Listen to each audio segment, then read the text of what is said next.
சந்தோஷமாக இருக்கிற உற்சாகமாக இல்லையா செல்வமாக. ஹல்லேலூயா, ஹல்லேலூயா. உங்கள் சத்தம் பத்தாது. ஆமென், ஹல்லேலூயா.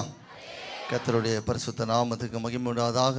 ஆண்டவர் இரட்சகருமாக இயேசு கிறிஸ்துவின் நாமத்தினாலே உங்கள் யாவருக்கும் என் அன்பின் வாழ்த்துக்களையும் ஸ்தோத்திரத்தை தெரிவித்துக் கொள்கிறேன். இந்த நாளிலே நான் இங்கே நிற்பது மிகவும் ஒரு ஆச்சரியமான காரியம். எதிர்பாராத ஒரு சந்தர்ப்பத்தில் ஆண்டவர் உங்கள் மத்தியிலே இந்த நாளிலே கர்த்தருடைய வார்த்தையை பகிர்ந்து கொள்ளும்படி தேவன் கிருபை பாராட்டினார். ஹல்லேலூயா. இது வரைக்கும் யாராவது என்னை பார்த்துருக்கீங்களா? யாருமே பார்த்ததில்லை. உங்கள் ஊழியக்காரரும் எனக்கு அறிமுகம் இல்லை. கர்த்தருடைய சித்தத்தினாலே இந்த நாளிலே இந்த இடத்துல வரும்படியாக தேவன் கிருபை செய்தார். நாங்கள் குவைத் தேசத்தில் ஊழியத்தை செய்கிறோம். குவைத் தேசம் என்பது ஒரு கிறிஸ்துவ நாடா, முஸ்லீம் தேசம். ஹல்லேலூயா. அந்த தேசத்தில் நாங்கள் ஊழியத்தை செய்கிறோம். ஒரு மாத காலம் லீவுக்காக இந்த எங்களுடைய சொந்த தேசத்துக்கு வந்திருக்கிறோம். கடந்த 12ஆம் தேதி நான் இந்தியா தேசத்துக்கு வந்தேன். வருகிற வியாழக்கிழமை காலை நான் மறுபடியும் குவைத் தேசத்துக்கு செல்ல இருக்கிறேன். இது என்னுடைய கடைசி ஞாயிற்றுக்கிழமை. ஹல்லேலூயா. இது கர்த்தர் கொடுத்த பெரிதான கிருபை. இந்த நாளில் உங்கள் முன்பதாக நிற்கும்படி தேவன் பாராட்டின கிருபைக்காக நம்ம எல்லாரும் கரங்க தட்டி கர்த்தருக்கு நன்றியை செலுத்துவோமாக. ஹல்லேலூயா, ஹல்லேலூயா. என்னுடைய சொந்த ஊர் பெங்களூர். பேசும்போதே உங்களுக்கு தெரியும். ஹல்லேலூயா. பெங்களூர் பட்டணத்திலிருந்து நாங்கள் குவைத் தேசத்தில் சென்று அங்கே ஊழியத்தை செய்து கொண்டு வருகிறோம். எனக்கு 3 பெண் பிள்ளைகள் இருக்கிறார்கள். 2 பிள்ளைகளுக்கு திருமணம் முடிந்து பேர குழந்தைகள் இருக்கிறார்கள். இன்னொரு மகளுக்கு திருமணமாக வேண்டும். அவர்களுக்காக ஜெபித்து கொள்ளுங்கள். கர்த்தர் பெரிய காரியங்களை செய்வாராக. ஹல்லேலூயா. பாஸ்டர் தெரியாமல் சொன்னாரா, தெரிஞ்சு சொன்னாரா தெரியாது. நானும் என் வீட்டாருமோ வென்றால் ஆமென். ஹல்லேலூயா. என்னுடைய 2 மருமகன்களும் ஊழியத்தை செய்கிறார்கள். ஒரு ஊழியக்காரர்களுக்கு தான் நான் என் திருமணம் செய்ய வேண்டும் என்ற ஒரு நோக்கத்தோடு என்னுடைய பிள்ளைகளை திருமணம் செய்து கொடுத்திருக்கிறேன். வாழ்கிறது கொஞ்ச காலம், வாழ்ந்தாலும் கர்த்தருக்காக வாழ்ந்து மறிக்க வேண்டும் என்பது நம்முடைய நோக்கம். ஹல்லேலூயா. கர்த்தருடைய நாமத்துக்கு மகிமை உண்டாவதாக. ஒரு சிறிய பாடலை பாடி நாம் கர்த்தருடைய வார்த்தைக்கு நேராக கடந்து செல்வோம். இது நான் எழுதிய ஒரு பாடல். ஆண்டவர் நம்முடைய வாழ்க்கையில் செய்த நன்மைகளை எத்தனை பேர் தினம் தினம் நினைக்கிறீங்க? ஹல்லேலூயா. அதாவது இந்த உலகத்திலே நன்றி என்று சொன்னால் நம்ம யாரை சொல்ல முடியும்? நன்றி அப்படின்னு சொன்னால் யார் ஒப்பிட்டு சொல்லலாம்? நான் சொல்கிறது புரியுதா? இந்த உலகத்தில் வாழ்கிற மிருகங்களாகட்டும் மனுஷராகட்டும் நன்றி உள்ளவர்கள் யார்? யாரோ ஒருத்தர் சொன்னீங்க. கரெக்டாக தான் சொல்கிறீங்க, ஆனால் பயமாக இருக்குது. நாய் நன்றி உள்ள பிராணி. நாய்க்கு நம்ம என்ன கொடுப்போம்? நாய்க்கு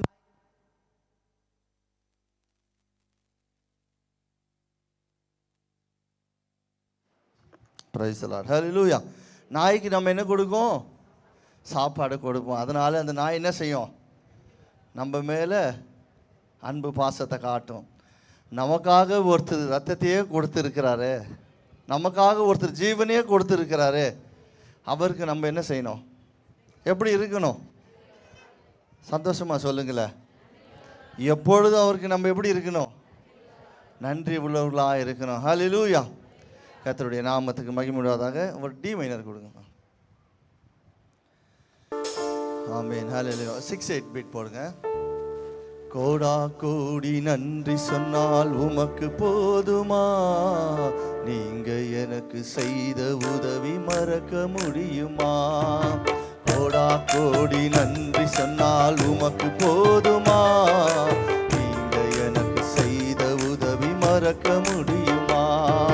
கணக்கு வைக்கல அப்பா, கணக்கு வைக்கல, கணக்கு வைக்கல எசப்பா, கணக்கு வைக்கல. நீங்க எனக்கு செய்த உதவி கணக்கு வைக்கல, நீங்க எனக்கு செய்த உதவி கணக்கு வைக்கல. கோடா கோடி நன்றி சொன்னால் உமக்கு போதுமா? நீங்க எனக்கு செய்த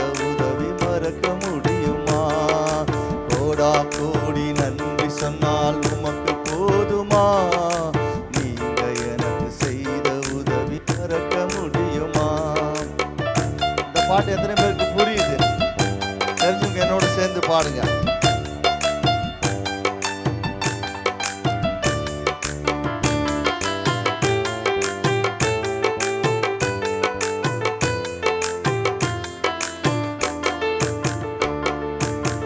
தாய் உன்னை மறந்தாலும் தந்தை உன்னை வெறுத்தாலும் நான் உன்னை ஒருபோதும் மறப்பவர் இல்லையே. தாய் உன்னை மறந்தாலும் தந்தை உன்னை வெறுத்தாலும் நான் உன்னை ஒருபோதும் மறப்பவர் இல்லையே. இதுவரை நடத்தினவர் இனிமேலும் நடத்திடுவார். இதுவரை நடத்தினவர் இனிமேலும் நடத்திடுவார். எனக்காக யாவையுமே செய்து முடித்திடுவார். எனக்காக யாவையுமே செய்து முடித்திடுவார். கணக்கு வைக்கல அப்பா, கணக்கு வைக்கல. எல்லாம் தெரிஞ்சுங்க, பாடுங்க. அப்பா கணக்கு வைக்கல, நீங்க எனக்கு செய்த உதவி கணக்கு வைக்கல. சொல்லுங்க.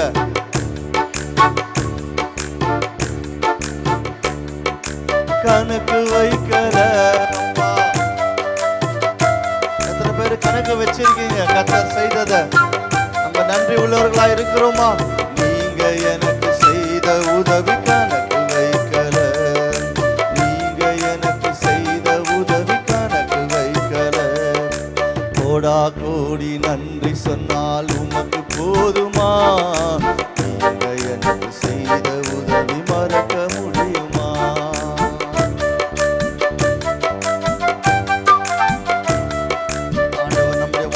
செய்த ஒவ்வொரு நன்மைகளை நினைத்து ஒவ்வொரு நாளும் நன்றிகளை சொன்னாலும் போதாது.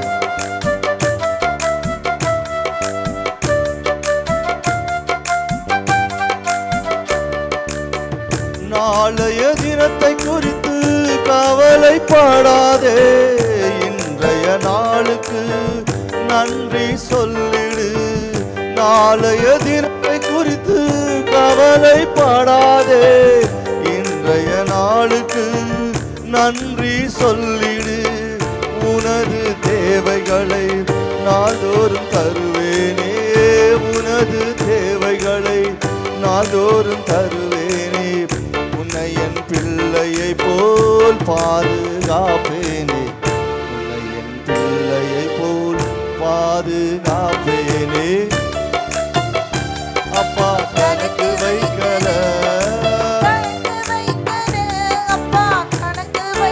பாருங்க. நீங்க எனக்கு செய்த உதவி கணக்கு வைக்கல. ஏசப்பா நீங்க எனக்கு செய்த உதவி கணக்கு வைக்கல, கணக்கு வைக்கல அப்பா, கணக்கு வைக்கல. சகோதர பக்கம் பாடுங்க. கணக்கு வைக்கல அப்பா, கணக்கு வைக்கல. நீங்க எனக்கு செய்த உதவி கணக்கு வைக்கல. ஆமென். கோடா கோடி நன்றி சொன்னால் உமக்கு போதுமா? நீங்க எனக்கு செய்த உதவி மறக்க முடியுமா? நீங்க எனக்கு செய்த உதவி மறக்க முடியுமா? ஆமென். நம்ம எல்லாரும் அப்படியே ஒரு நிமிடம் முழங்கால் படிடுவோம். எல்லாரும் அப்படி இருக்கிற இடங்களில் முழங்கால் படிட்டு கண்களை மூடி தேவன் இந்த நாள் எங்களோடு பேசும்படியாக, கர்த்தருடைய நாமத்தை மகிமைப்படுத்தும்படியாக. ஹல்லேலூயா. நம்ம எல்லாரும் ஒரு விஷயாக இந்த நாளில் ஆண்டவரே உம்முடைய சமூகத்தை நோக்கி பார்க்கும்படியாக வந்திருக்கிறோம். கர்த்தர் நல்லவர் என்பதை ருசித்து பாருங்கள். சங்கீதம் 136 இவ்வாறு சொல்லுகிறது, கர்த்தரை துதியுங்கள், அவர் நல்லவர், அவர் கிருபை என்றும் உள்ளது. ஒருவராக பெரிய அற்புதங்கள் அதிசயங்களை செய்தவரை துதியுங்கள். இதுவரைக்கும் நம்முடைய வாழ்க்கையில் எல்லா நன்மைகளை செய்தவரை என் தேவனாகிய கர்த்தர்.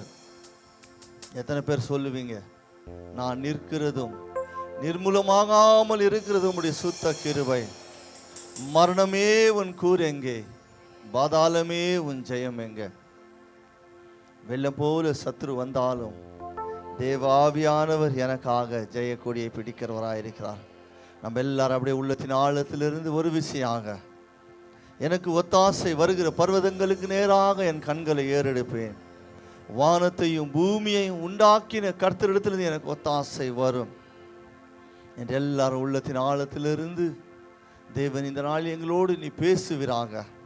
பேசுகிறது நான் அல்ல, தேவாவியானவர் இந்த ஜனங்களுக்கு வேண்டிய மன்னாவை கொடுத்து இவர்களை திருப்தி அடைய செய்வீராக. நம்முடைய கரத்திலே ஒப்பு கொடுக்கிறேன் என்று சொல்லி எல்லாரும் கரங்களை உயர்த்துவோமாக. ஹல்லேலூயா ஆராதனை, ஹல்லேலூயா ஆராதனை, ஹல்லேலூயா ஆராதனை, ஹல்லேலூயா ஆராதனை. ஒரு விஷயமாக சேர்ந்து ஹல்லேலூயா ஆராதனை, ஹல்லேலூயா ஆராதனை. மீண்டுமாக சொல்லுவோம், ஹல்லேலூயா ஆராதனை, ஆராதனை. என் தாயின் கருவினிலே என்னை பிரித்து எடுத்தவரே, என் தாயின் கருவினிலே என்னை பிரித்து எடுத்தவரே. அல்லேலூயா ஆராதனை, அல்லேலூயா ஆராதனை, அல்லேலூயா ஆராதனை, அல்லேலூயா ஆராதனை, அல்லேலூயா ஆராதனை, அல்லேலூயா ஆராதனை. தேற்றிடுமே உள்ளங்களை இயேசுவின் நாமத்தினால், தேற்றிடுமே உள்ளங்களை இயேசுவின் நாமத்தினால், ஆற்றிடுமே காயங்களை தைலத்தினால், ஆற்றிடுமே காயங்களை அபிஷேக தைலத்தினால். அசைவாடும் ஆவியே, எல்லாரும் கரங்களை உயர்த்தி சொல்லுவோமாக. ஆண்டவரே, எங்கள் மதிலே நீ அசைவாடி ஒவ்வொரு உள்ளங்களை பலப்படுத்துவீராக. ஆவியே, தூய்மையின் ஆவியே, இடம் அசைய எங்கள் உள்ளம் நிரம்ப இறங்கி வாருமே. அல்லேலூயா, இடம் அசைய எங்கள் உள்ளம் நிரம்ப இறங்கி வாருமே. எல்லாரும் ஒரு விஷயமாக இந்த இடம் அசைய உள்ளம் நிரம்ப இறங்கி வாருமே. ஹல்லேலூயா, ஹல்லேலூயா, ஹல்லேலூயா, ஹல்லேலூயா. ஒரு விஷயம் கரங்களை உயர்த்தி ஹல்லேலூயா, ஹல்லேலூயா,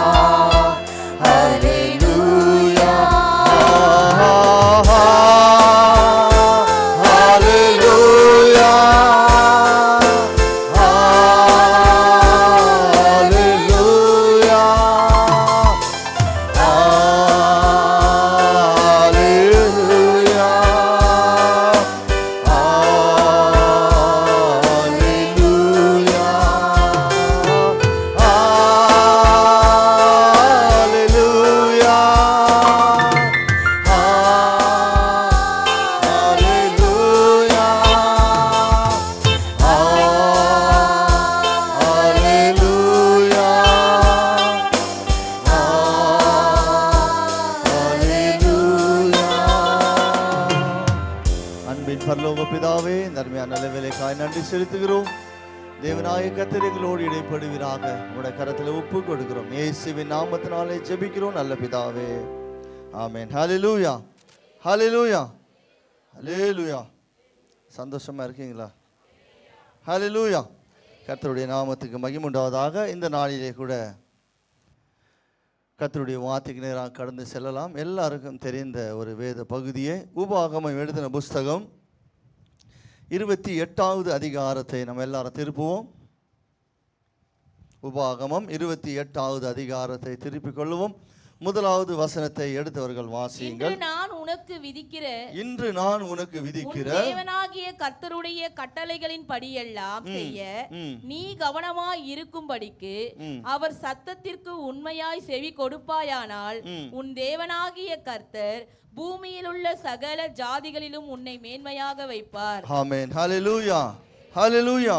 பூமியில் உள்ள சகல ஜாதிகளில் ஒன்று மேன்மையாக வைப்பார். நம்ம எல்லாம் கரங்க தட்டி கர்த்தருக்கு நன்றி செலுத்துவோமாக. ஹல்லேலூயா. பக்கத்தில் இருக்கிறவங்க பார்த்து சொல்லுங்க, பூமியில் இருக்கிற எல்லா ஜாதிகளை பார்க்கிலும் உன்னை மேன்மையாக வைப்பார். இது நடக்கும்னு எத்தனை பேர் விசுவாசிக்கிறீங்க? இது ஆகுமா? நடக்குமா? நீங்கள் பார்த்தா சந்தேகமாக சொல்கிற மாதிரி தான் தெரியுது. எங்களுக்கெல்லாம் இது எங்கே நடக்க போகுது? நிச்சயமாக நடக்கவே நடக்காது. நீ விசுவாசித்தால் தேவனுடைய மகிமையை காண்பாய். ஹல்லேலூயா. இந்த வாக்குத்தத்தம் உங்கள் வாழ்க்கையிலே நடைபெற வேண்டுமானால் நாம் செய்ய வேண்டிய காரியம் என்ன? இன்று நான் உனக்கு விதிக்கிற உன் தேவனாகிய கர்த்தருடைய கட்டளைப்படி எல்லாம் செய்ய நீ எப்படி இருக்கணும்? இது யாருக்கு சொல்லப்பட்டிருக்கிற வார்த்தை? இங்கே இருக்கிற எனக்கும் உங்களுக்குமா? இல்லை யாருக்கோ எழுதி வச்சிருக்கிறதா? ஒவ்வொரு விசுவாசிகளுக்கும் எழுதி வைத்திருக்கிற ஒரு வார்த்தை. இன்று உன் தேவனாகிய கர்த்தருடைய கட்டளையின்படி செய்ய நீ எப்படி இருக்கணும்? கவனமாக இருக்கணும். கர்த்தருக்கு நம்ம செவி கொடுக்கிறவர்களாக இருக்கணும். பரிசுத்த ஆவியானவர் சபைக்கு சொல்லும் பொழுது காது உள்ளவன் கேட்க கடவான். பரிசுத்த ஆவியானவர் இந்த நாளில் உங்களோடு பேசும்படியாக, உங்களை உற்சாகப்படுத்தும்படியாக, உங்களை பலப்படுத்தும்படியாக இந்த நாளிலே தேவன் உங்களை இங்கே இருக்கிற எல்லா ஜாதிகளிலும், உலகத்தில் பல கோடி மக்கள் வாழ்கிறார்கள், பல கோடி மக்களிலும் தேவன் தமக்காக தெரிந்து கொண்ட கூட்டம் தான் இங்கே உட்கார்ந்து கொண்டு இருக்கிற கூட்டம். ஹல்லேலூயா. அப்போ இந்த ஜனத்தை அவர் ஆசீர்வதித்து உயர்த்தாமல் இருப்பாரோ? எத்தனை பேர் அப்படி நினைக்கிறீங்க? நாங்கள் பல வருஷமாக சபைக்கு வந்து கொண்டு தான் இருக்கிறோம், ஆனால் எப்படி தான் இருக்கிறோம்? அப்படியே தான் இருக்கிறோம். எந்த மாறுதலும் எங்கள் வாழ்க்கையில் இல்லை. சூழ்நிலைமைகள் மாறாமல் இருந்தாலும் கர்த்தருடைய வார்த்தை ஒரு நாளும் மாறாமல், அவர் பொய் சொல்லுகிற மனுஷன் அல்ல. ஹல்லேலூயா. அப்படியானால் இந்த நாளிலே கர்த்தருடைய வார்த்தை நமக்கு தேவன் கொடுத்திருக்கிறபடி, இன்று நான் உனக்கு விதிக்கிற உன் தேவனாகிய கர்த்தருடைய கட்டளைப்படி எல்லாம் செய்ய நீ கவனமாக இருக்கும்படி அவர் சத்தத்திற்கு உண்மையாய் செவி கொடுப்பாயானால் உன் தேவனாகிய கர்த்தர் பூமியில் உள்ள சகல ஜாதிகளிலும் உன்னை மேன்மையாக வைப்பார். ஹல்லேலூயா. நிச்சயமாகவே உங்களை மேன்மையாக வைக்க வேண்டும் என்று தேவன் விரும்புகிறார். இந்த ஜனத்தை எனக்கென்று ஏற்படுத்தினேன், இவர்கள் என் துதி சொல்லி வருவார்கள். ஹல்லேலூயா. கர்த்தரை தேடுகிற பிள்ளைகளுக்கு ஒரு நன்மையும் குறைபடாது. கர்த்தரை உண்மையாக நாம் விசுவாசத்தோடு தேடுவோமானால் நிச்சயமாகவே கர்த்தர் பெரிய காரியங்களை செய்ய வல்லவராக இருக்கிறார். நான் ஆரம்பத்திலே சொன்னது போல உங்கள் ஊழியக்காரரை நிச்சயமாக எனக்கு என்ன செய்யாது? தெரியாது. அப்புறம் நீங்கள் என்ன நினச்சிக்கக்கூடாது, பாஸ்டர் வேலை ஃபோன் பண்ணி பேசியிருப்பார் போல இருக்குது, பாஸ்டர் ஐயாவுக்கும் கோயத்தில் இருக்கிற பாஸ்டருக்கும் ஏதோ தொடர்பு இருக்குது போல இருக்குது நினச்சிக்கக்கூடாது. ஹல்லேலூயா. கர்த்தர் இந்த நாளில் உங்களோடு பேசுவாரானால் இது பேசுகிறது யார் என்று நினச்சிக்கொள்ளணும். கர்த்தர் தான் பேசணும். யாரும் சொல்லி கொடுத்து பேசுவதுக்கு அவசியம் இல்லை. நாங்கள் என்ன தான் இங்கே ப்ரிப்பேர் பண்ணிட்டு வந்தாலும் இந்த இடத்துல வந்து நிற்கும் போது எல்லாமே மாறிடும். இதை மாற செய்கிறது யார்? கர்த்தர். ஹல்லேலூயா. அப்படி ஆனால் கர்த்தருக்கு நம்ம உண்மையாக பயந்து அவருடைய வழிகளின்படி நடப்போமானால் கர்த்தர் நிச்சயமாகவே உங்களை ஆசீர்வதிப்பார். இன்றைக்கு இந்த வாக்குத்தத்தம் நம்முடைய வாழ்க்கையில் நடைபெற வேண்டுமானால் நாம் செய்ய வேண்டிய காரியம் என்ன? இந்த ஆசீர்வாதம் என்னுடைய வாழ்க்கையிலே நடைபெற வேண்டுமானால் நான் செய்ய வேண்டிய தியாகம் என்ன, கர்த்தருக்காக நான் கொடுக்க வேண்டிய கிரயம் என்ன? எது ஒரு காரியமும் பலன் இல்லாமல் என்ன செய்யுது? உதவி, நம்ம ஒருத்தருக்கு உதவி செய்தோன்னா அவங்க ஏதாவது நமக்கு செஞ்சால் தான் நம்ம என்ன செய்வோம்? அவங்களுக்கு உதவி செய்வோம். சும்மாவே நம்ம யாருக்குமே எதையுமே செய்ய மாட்டோம். அப்போ கர்த்தரும் சும்மாவே உங்களை ஆசீர்வதித்து உயர்த்துவாரா? கர்த்தருக்கு நம்ம எதை செய்யணும்? கர்த்தருக்கு நம்ம உண்மையாக இருப்போமானால் கர்த்தர் உங்களை பூமியில் உள்ள எல்லா ஜாதிகளிலும் உங்களை மேன்மையாக வைப்பார். ஹல்லேலூயா. இதற்கு நாம் செய்ய வேண்டிய காரியம் என்ன, நாம் என்னெல்லாம் தேவனுக்கு பிரியமாய் செய்ய வேண்டும் என்பதை குறித்து வாசிக்கலாம். ஒரு 3 சிறிய ஒரு உதாரணத்தை, 3 குறிப்புகளை சொல்லி நான் மறுபடியும் இந்த உபாகம புஸ்தகத்துக்கே நாம் வரலாம். எபிரேயருக்கு எழுதின புஸ்தகம் 10ஆம் அதிகாரம் 25ஆம் வசனத்தை வாசிக்கலாம். எல்லாருக்கும் தெரிந்த சபை வசனம். கூடி வருகிறதை சிலர் விட்டு விடுகிறது போல நாமும் விட்டு விடாமல் ஒருவருக்கொருவர் புத்தி சொல்ல கடவோம். நாளானது சமீபித்து வருகிறதை எவ்வளவாய் பார்க்கிறீர்களோ அவ்வளவாய் புத்தி சொல்ல வேண்டும். ஆமென். ஹல்லேலூயா. சபை கூடி வருதலை சிலர் விட்டு விடுகிறது போல நாமும் விட்டு விடாமல் ஒருவருக்கு ஒருவர் என்ன சொல்ல வேண்டும்? புத்தி சொல்ல வேண்டும். இன்னைக்கு எத்தனை பேர் இங்கே வரலன்னு எனக்கு தெரியாது. ஹல்லேலூயா. எத்தனை பேர் வரணும், எத்தனை பேர் வராமல் தவறி இருக்கீங்கன்னு தெரியாது. ஒவ்வொரு கிறிஸ்தவர்களுடைய முக்கியமான காரியம், தேவன் நமக்கு கொடுத்துருக்கிற மிகப்பெரிய கட்டளையில் ஒரு கட்டளைன்னு சொன்னால் 6 நாள் நீங்கள் என்ன வேணாலும் செய்து கொள்ளலாம். 7ஆம் நாள் கர்த்தருக்காக ஓய்ந்திருக்கிற ஓய்வு நாள். இந்த நாளில் எந்த ஒரு வேலையை செய்தாலும் அது ஆசீர்வாதமாக உங்கள் வாழ்க்கையில் வருமா? கர்த்தரை விட, கர்த்தரை ஆராதிக்கிறதை விட, கர்த்தரை தேடுவதை விட இந்த உலகத்தில் நமக்கு ஒரு முக்கியமான வேலை இருக்குமானால் அது ஆசீர்வாதத்தில் உங்களை கொண்டு போய் விடுமா? ஹல்லேலூயா. முதலாவது தேவனுடைய ராஜ்யத்தையும் அவருடைய நீதியையும் தேடுங்கள், அப்பொழுது இவைகளெல்லாம் உங்களுக்கு கூட கூட்டி கொடுக்கப்படும். சபையை நாம் விட்டுவிடக்கூடாது. இன்னைக்கு உலக பிரகாரமானவர்கள், ஆண்டவர் அறியாதவர்கள் வராமல் போனால் பரவாயில்லை. சபை கர்த்தரை அறிந்து ரட்சிக்கப்பட்டு ஞானஸ்தானம் எடுத்து கர்த்தருடைய ஆலயத்துக்கு பயம் இல்லாமல் இருப்பீர்களானால் நிச்சயமாகவே நீங்கள் எத்தனை வருஷம் ரட்சிக்கப்பட்டு ஆண்டவரை தேடிக்கொண்டு இருந்தாலும் நிச்சயமாக வாக்கு தத்துவம் வாழ்க்கையில் நடைபெறாது. நம்ம கர்த்தருக்கு பயந்து அவர் வழிகளில் நடக்கிறவன் எவனோ அவன் பாக்கியவான். கர்த்தருக்கு முதல்ல பயப்படணும். கீழ்ப்படிதல் ரொம்ப முக்கியம். இந்த வாசித்த உபாகம் 28ஆம் அதிகாரத்தில் கீழ்ப்படிதலை குறித்து நம்ம வாசிக்கிறோம். கீழ்ப்படிதல் ரொம்பவும், முதலாவது கர்த்தருடைய சத்தத்துக்கு நம்ம செவி கொடுக்கும் பொழுது பூமியில் இருக்கிற எல்லா ஜாதிகளும் உங்களை மேன்மையாக கர்த்தர் வைப்பார். ஆசீர்வாதம் என்பது நமக்கு இலவசமாக கிடைக்கிறதல்ல, இல்லை கடையில் வாங்குகிற ஒரு பொருள் அல்ல. இதுக்கு நான் செய்ய வேண்டிய தியாகம் என்ன? கர்த்தருக்கு என்னை முழுமையாக என்ன செய்யணும்? அர்ப்பணித்து ஒப்பு கொடுக்கணும். கர்த்தர் என் வாழ்க்கையில் செய்ய போகிற காரியங்கள் எல்லாம் அற்புதமானவைகளாக இருக்க வேண்டுமானால் கர்த்தருக்கு நான் முதலாவது நான் அர்ப்பணித்து ஒப்பு கொடுக்கணும். ஆண்டவர் என்னிடத்தில் எதிர்பார்க்கிறது பெரிய காரியம் ஒன்றும் இல்லை. அவர் என்னிடத்தில் கேட்கறது பொண்ணோ பொருளோ, நம்ம இடத்துல இருக்க எல்லா சொத்தையும் கேட்கல.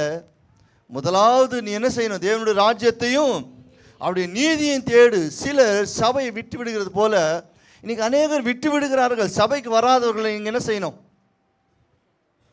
எத்தனை பேர் சபைக்கு வராதவங்களுக்கு புத்தி சொல்லியிருக்கீங்க? நீங்கள் யாரும் கை தூக்கலைன்னா உண்மையாக யாருமே அப்படி சொல்லலை. ஹல்லேலூயா. வேதம் சொல்லுகிறது, ஒரு ஆத்துமா மனம் திரும்பினால் பரலோக ராஜ்யத்தில் மிகுந்த சந்தோஷம். அப்போ எத்தனை பேருக்கு நம்ம சுவிசேஷத்தை சொல்லியிருக்கிறோம்? எத்தனை பேர் கர்த்தருக்குள்ள வழி நடத்திருக்கிறோம்? நான் இன்னைக்கு ஜீவனோடு இருக்கிறது எதற்காக? நான் நல்லா சாப்பிட்டு சந்தோஷமாக சுகபோகமாக இந்த பூமியில் மனுஷனுக்கு போதும் என்று சொல்லுகிறது. ஒரு அம்மா ஒரு சபையில் சொன்னாங்களா, அந்த அம்மா மரண படுகையில் இருக்கிறாங்க. அந்த அம்மாவை பார்த்து அந்த அம்மா ஜபிச்ச பாஸ்டர்கிட்ட சொன்னாங்களா, பாஸ்டர் என் பிள்ளைங்கள்லாம் சின்ன பிள்ளையாக இருக்குது, என் பிள்ளைங்க கொஞ்சம் வளர்ந்து ஒரு திருமண வயசு வர வரைக்கும் எனக்கு ஆண்டவர் ஜீவனை கொடுத்தா அதுக்காக ஜெபம் பண்ணுங்க பாஸ்டர். அந்த பாஸ்டர் என்ன செய்தாராம்? ஜெபம் பண்ணார். அதே மாதிரி அந்த பிள்ளைகளுக்கு ஒரு திருமண வயசு வந்தது. திருமணம் ஆகக்கூடிய நிலைமை வந்தது. மறுபடியும் அந்த அம்மா மரண படுக்கைக்கு போகிறது. அந்த அம்மா மறுபடியும் பாஸ்டர்கிட்ட கேட்டாங்களா, ஐயா என் பிள்ளைக்கு கல்யாணம் ஆகிடுச்சு, எனக்கு என்ன வேணும், ஒரு பேர குழந்தைய பார்த்துட்டா போதும். சரி ஆகட்டும்மா, அதுக்காகவும் ஜெபம் பண்ணுறேன். மறுபடியும் அந்த பேர குழந்தை வளர்ந்துடுது. அந்த அம்மா மறுபடியும் உடம்பு சரியில்லாமல் போனாங்க. அப்போ அந்த பாஸ்டர் வந்து கூப்பிட்டு ஜெபம் பண்ண சொன்னாங்களாம், பாஸ்டர் என் பிள்ளைக்கு கல்யாணம் ஆகிடுச்சு, இப்போ யாருக்கு கல்யாணம் ஆகணும், பேர பிள்ளைக்கு கல்யாணம் ஆகணும். சரி பாஸ்டர் ஜெபிச்சாரு, நடந்தது. ஒரு நாள் அந்த அம்மா பேர பிள்ளைக்கு பத்திரிக்கை கொண்டு போய் வைக்கலான்னு போனால் அங்கே யாரும் இல்லை, பாஸ்டரே இல்லாமல் போயிட்டார். ஹல்லேலூயா. அப்போது இன்னைக்கு நமக்கு போதும்ன்ற மனசு இல்லை. நாளை உன்னுடைய நாள். எத்தனை பேர் இன்னைக்கு மறிச்சா நான் பரலோகத்துக்கு போவேன்னு ஆயத்தமாக இருக்கீங்க? ஹல்லேலூயா. நமக்கு இந்த பூமியில் எவ்வளோ நாள் வாழ்ந்தாலும் ஆயுசு நாளுக்கு இன்னும் கூட்டிக்கிட்டு தான் இருக்கணும். ஆண்டவரே இன்னும் நான் கொஞ்ச நாள் வாழணும். நம்ம வாழ்ந்து கர்த்தருக்காக எதையோ செய்திருக்கிறோமா? அப்போஸ்தலனாகிய பவுல் சொல்கிறார், இந்த பூமியில் லாபமாக இருக்கிற கிறிஸ்து இயேசுவுக்காக நஷ்டம் என்று நாம் விடணும். இந்த பூமி நமக்கு சொந்தமானதல்ல. இந்த பூமி ஒரு நாள் அழிந்து போகிறது. இன்னைக்கு அநேகர் சபையை விட்டு விடுகிறார்கள். கர்த்தருக்குரிய பயம் இல்லை. இந்த வசனங்களை தியானிக்கும் பொழுது ஒரு ஆசீர்வாதம் என் வாழ்க்கையில் வரல நினைக்கலாம். முதல்ல நான் தேவனுக்கு கீழ்ப்படுகிறேனா, கர்த்தருடைய சத்தத்துக்கு செவி கொடுக்கிறேனா? கர்த்தருக்கு உண்மையாக நீ பயந்து இருப்பாயானால் கர்த்தர் நிச்சயமாக உன்னை வாளாக்காமல் தலையாக்குவார். ஹல்லேலூயா. நீ கீழாகாமல் மேலாவாய். ஆனால் நம்முடைய வாழ்க்கையில் கர்த்தரே எல்லா வேலையும் செய்துட்டு கடைசியில் நேரம் இருந்தால் எங்கே வரலாம்? சபைக்கு வரலாம். எல்லா வேலையும் முடிச்சுட்டு சபைக்கு வருவது பிரயோஜனமா அல்ல. எல்லா வேலையும் காட்டிலும் முதல் இடம் நம்ம எதை கொடுக்கணும்? சபைக்கு கொடுக்கணும். பழைய ஏற்பாட்டு புஸ்தகத்தை வாசித்து பார்த்தா தெரியும். இந்த ஓய்வு நாளில் நீ எந்த வேலை செய்தாலும் உங்களை என்ன செய்யணுமா? கொண்டு போய் கல் எறிந்து. அப்படி பழைய ஏற்பாட்டு காலத்தில் இப்படி இந்த காலம் இருந்திருந்தா ஒரு விசுவாசி கூட வீட்டில் இருக்க மாட்டாங்க. சபையில் இருக்கிற எல்லா பிரதர்ஸ்களை என்ன பண்ணிவிடுவோம்? கல்லுகளை கொடுத்து யாரெல்லாம் சபைக்கு வரல உங்களால் என்ன செய்யுங்க, அடித்து கொண்டு வாங்க. இப்படி ஒரு சட்டம் நமக்கு இல்லைங்க. எல்லாவற்றையும் மாற்றும்படியாக ஆண்டவராக இயேசு கிறிஸ்து தம்முடைய ரத்தத்தை கொடுத்து நம்ம என்ன செய்தாரா? விலை கொடுத்து வாங்கி கொண்டார். அவர் அன்புனால நமக்கு இந்த சத்தியத்தை உபதேசித்திருக்கிறார். கர்த்தருக்கு பயந்து அவர் வழிகளில் நடக்கிறவன் எவனோ அவன் பாக்கியவான். நம்ம கர்த்தருக்கு பயப்படணும். கட்டாயத்தினால யாராவது வற்புறுத்ததுனால சபைக்கு வருவது உங்களுக்கு பிரயோஜனமானதாக இருக்காது. ஹல்லேலூயா. சபை முழு உள்ளத்தோடு நீங்கள் விசுவாசத்தோடு தாகத்தோடு சபையை தேடி வருவீர்களானால் அந்த உள்ளத்தை கர்த்தர் ஆசீர்வதிப்பார். ஹல்லேலூயா. ஒரு சில சபைகளில் பாஸ்டர் கேட்பாரேன்று பயந்துக்கிட்டு சபைக்கு வருவாங்க. சபையில் மனுஷனுக்கு பயந்து நம்ம என்ன செய்யக்கூடாது? கர்த்தருடைய கண்கள் மனுபுத்திரன் மேல் நோக்கமாக இருக்கிறது. இங்கு யாரெல்லாம் வர வேண்டும், யாரெல்லாம் இந்த ஆலயத்தில் இன்னைக்கு இருக்க வேண்டும் என்பது கர்த்தர் முன்குறித்திருப்பார். அந்த முன்குறிக்கப்பட்டவர்கள் எல்லாரும் இந்த இடத்துல இருப்பீர்கள். நானும் இந்த இடத்துல இன்னைக்கு பேச வேண்டும் என்பது கர்த்தர் முன்குறித்து வைத்திருக்கிறார். ஹல்லேலூயா. கர்த்தருடைய நாமத்துக்கு மகிமை உண்டாவதாக. முதலாவது தேவனுடைய ராஜ்யத்தையும் அவருடைய நீதியையும் தேடுங்கள், அப்பொழுது இவைகள் என்னென்ன காரியம். உலக மனுஷன் ஓடுகிறான், பணம் பணம் பணம். உலக மனுஷனுடைய ஆசை போதாதது. அவனுக்கு இரவெல்லாம் வேலை செய்தாலும் பத்தாது, பகலெல்லாம் வேலை செய்தாலும் பத்தாது. அஞ்ஞானிகளைப் போல நாம் நாடி தேடி ஓடக்கூடாது. கர்த்தர் சொல்லுகிறார், முதல்ல நீ எதை தேடு? தேவனுடைய ராஜ்யத்தை தேடு. இதை காட்டிலும் உனக்கு நான் அதிகமாக கொடுப்பேன். உலக மனுஷன் இருக்கிற ஆசீர்வாதத்தை பார்க்கல உன்னை நான் ஆசீர்வதிப்பேன். ஹல்லேலூயா. அப்போ கர்த்தருக்கு நம்ம பயப்படுகிற பிள்ளைகளாக இருக்க வேண்டுமானால் நம் கர்த்தருடைய சத்தத்துக்கு செவி கொடுக்கணும்.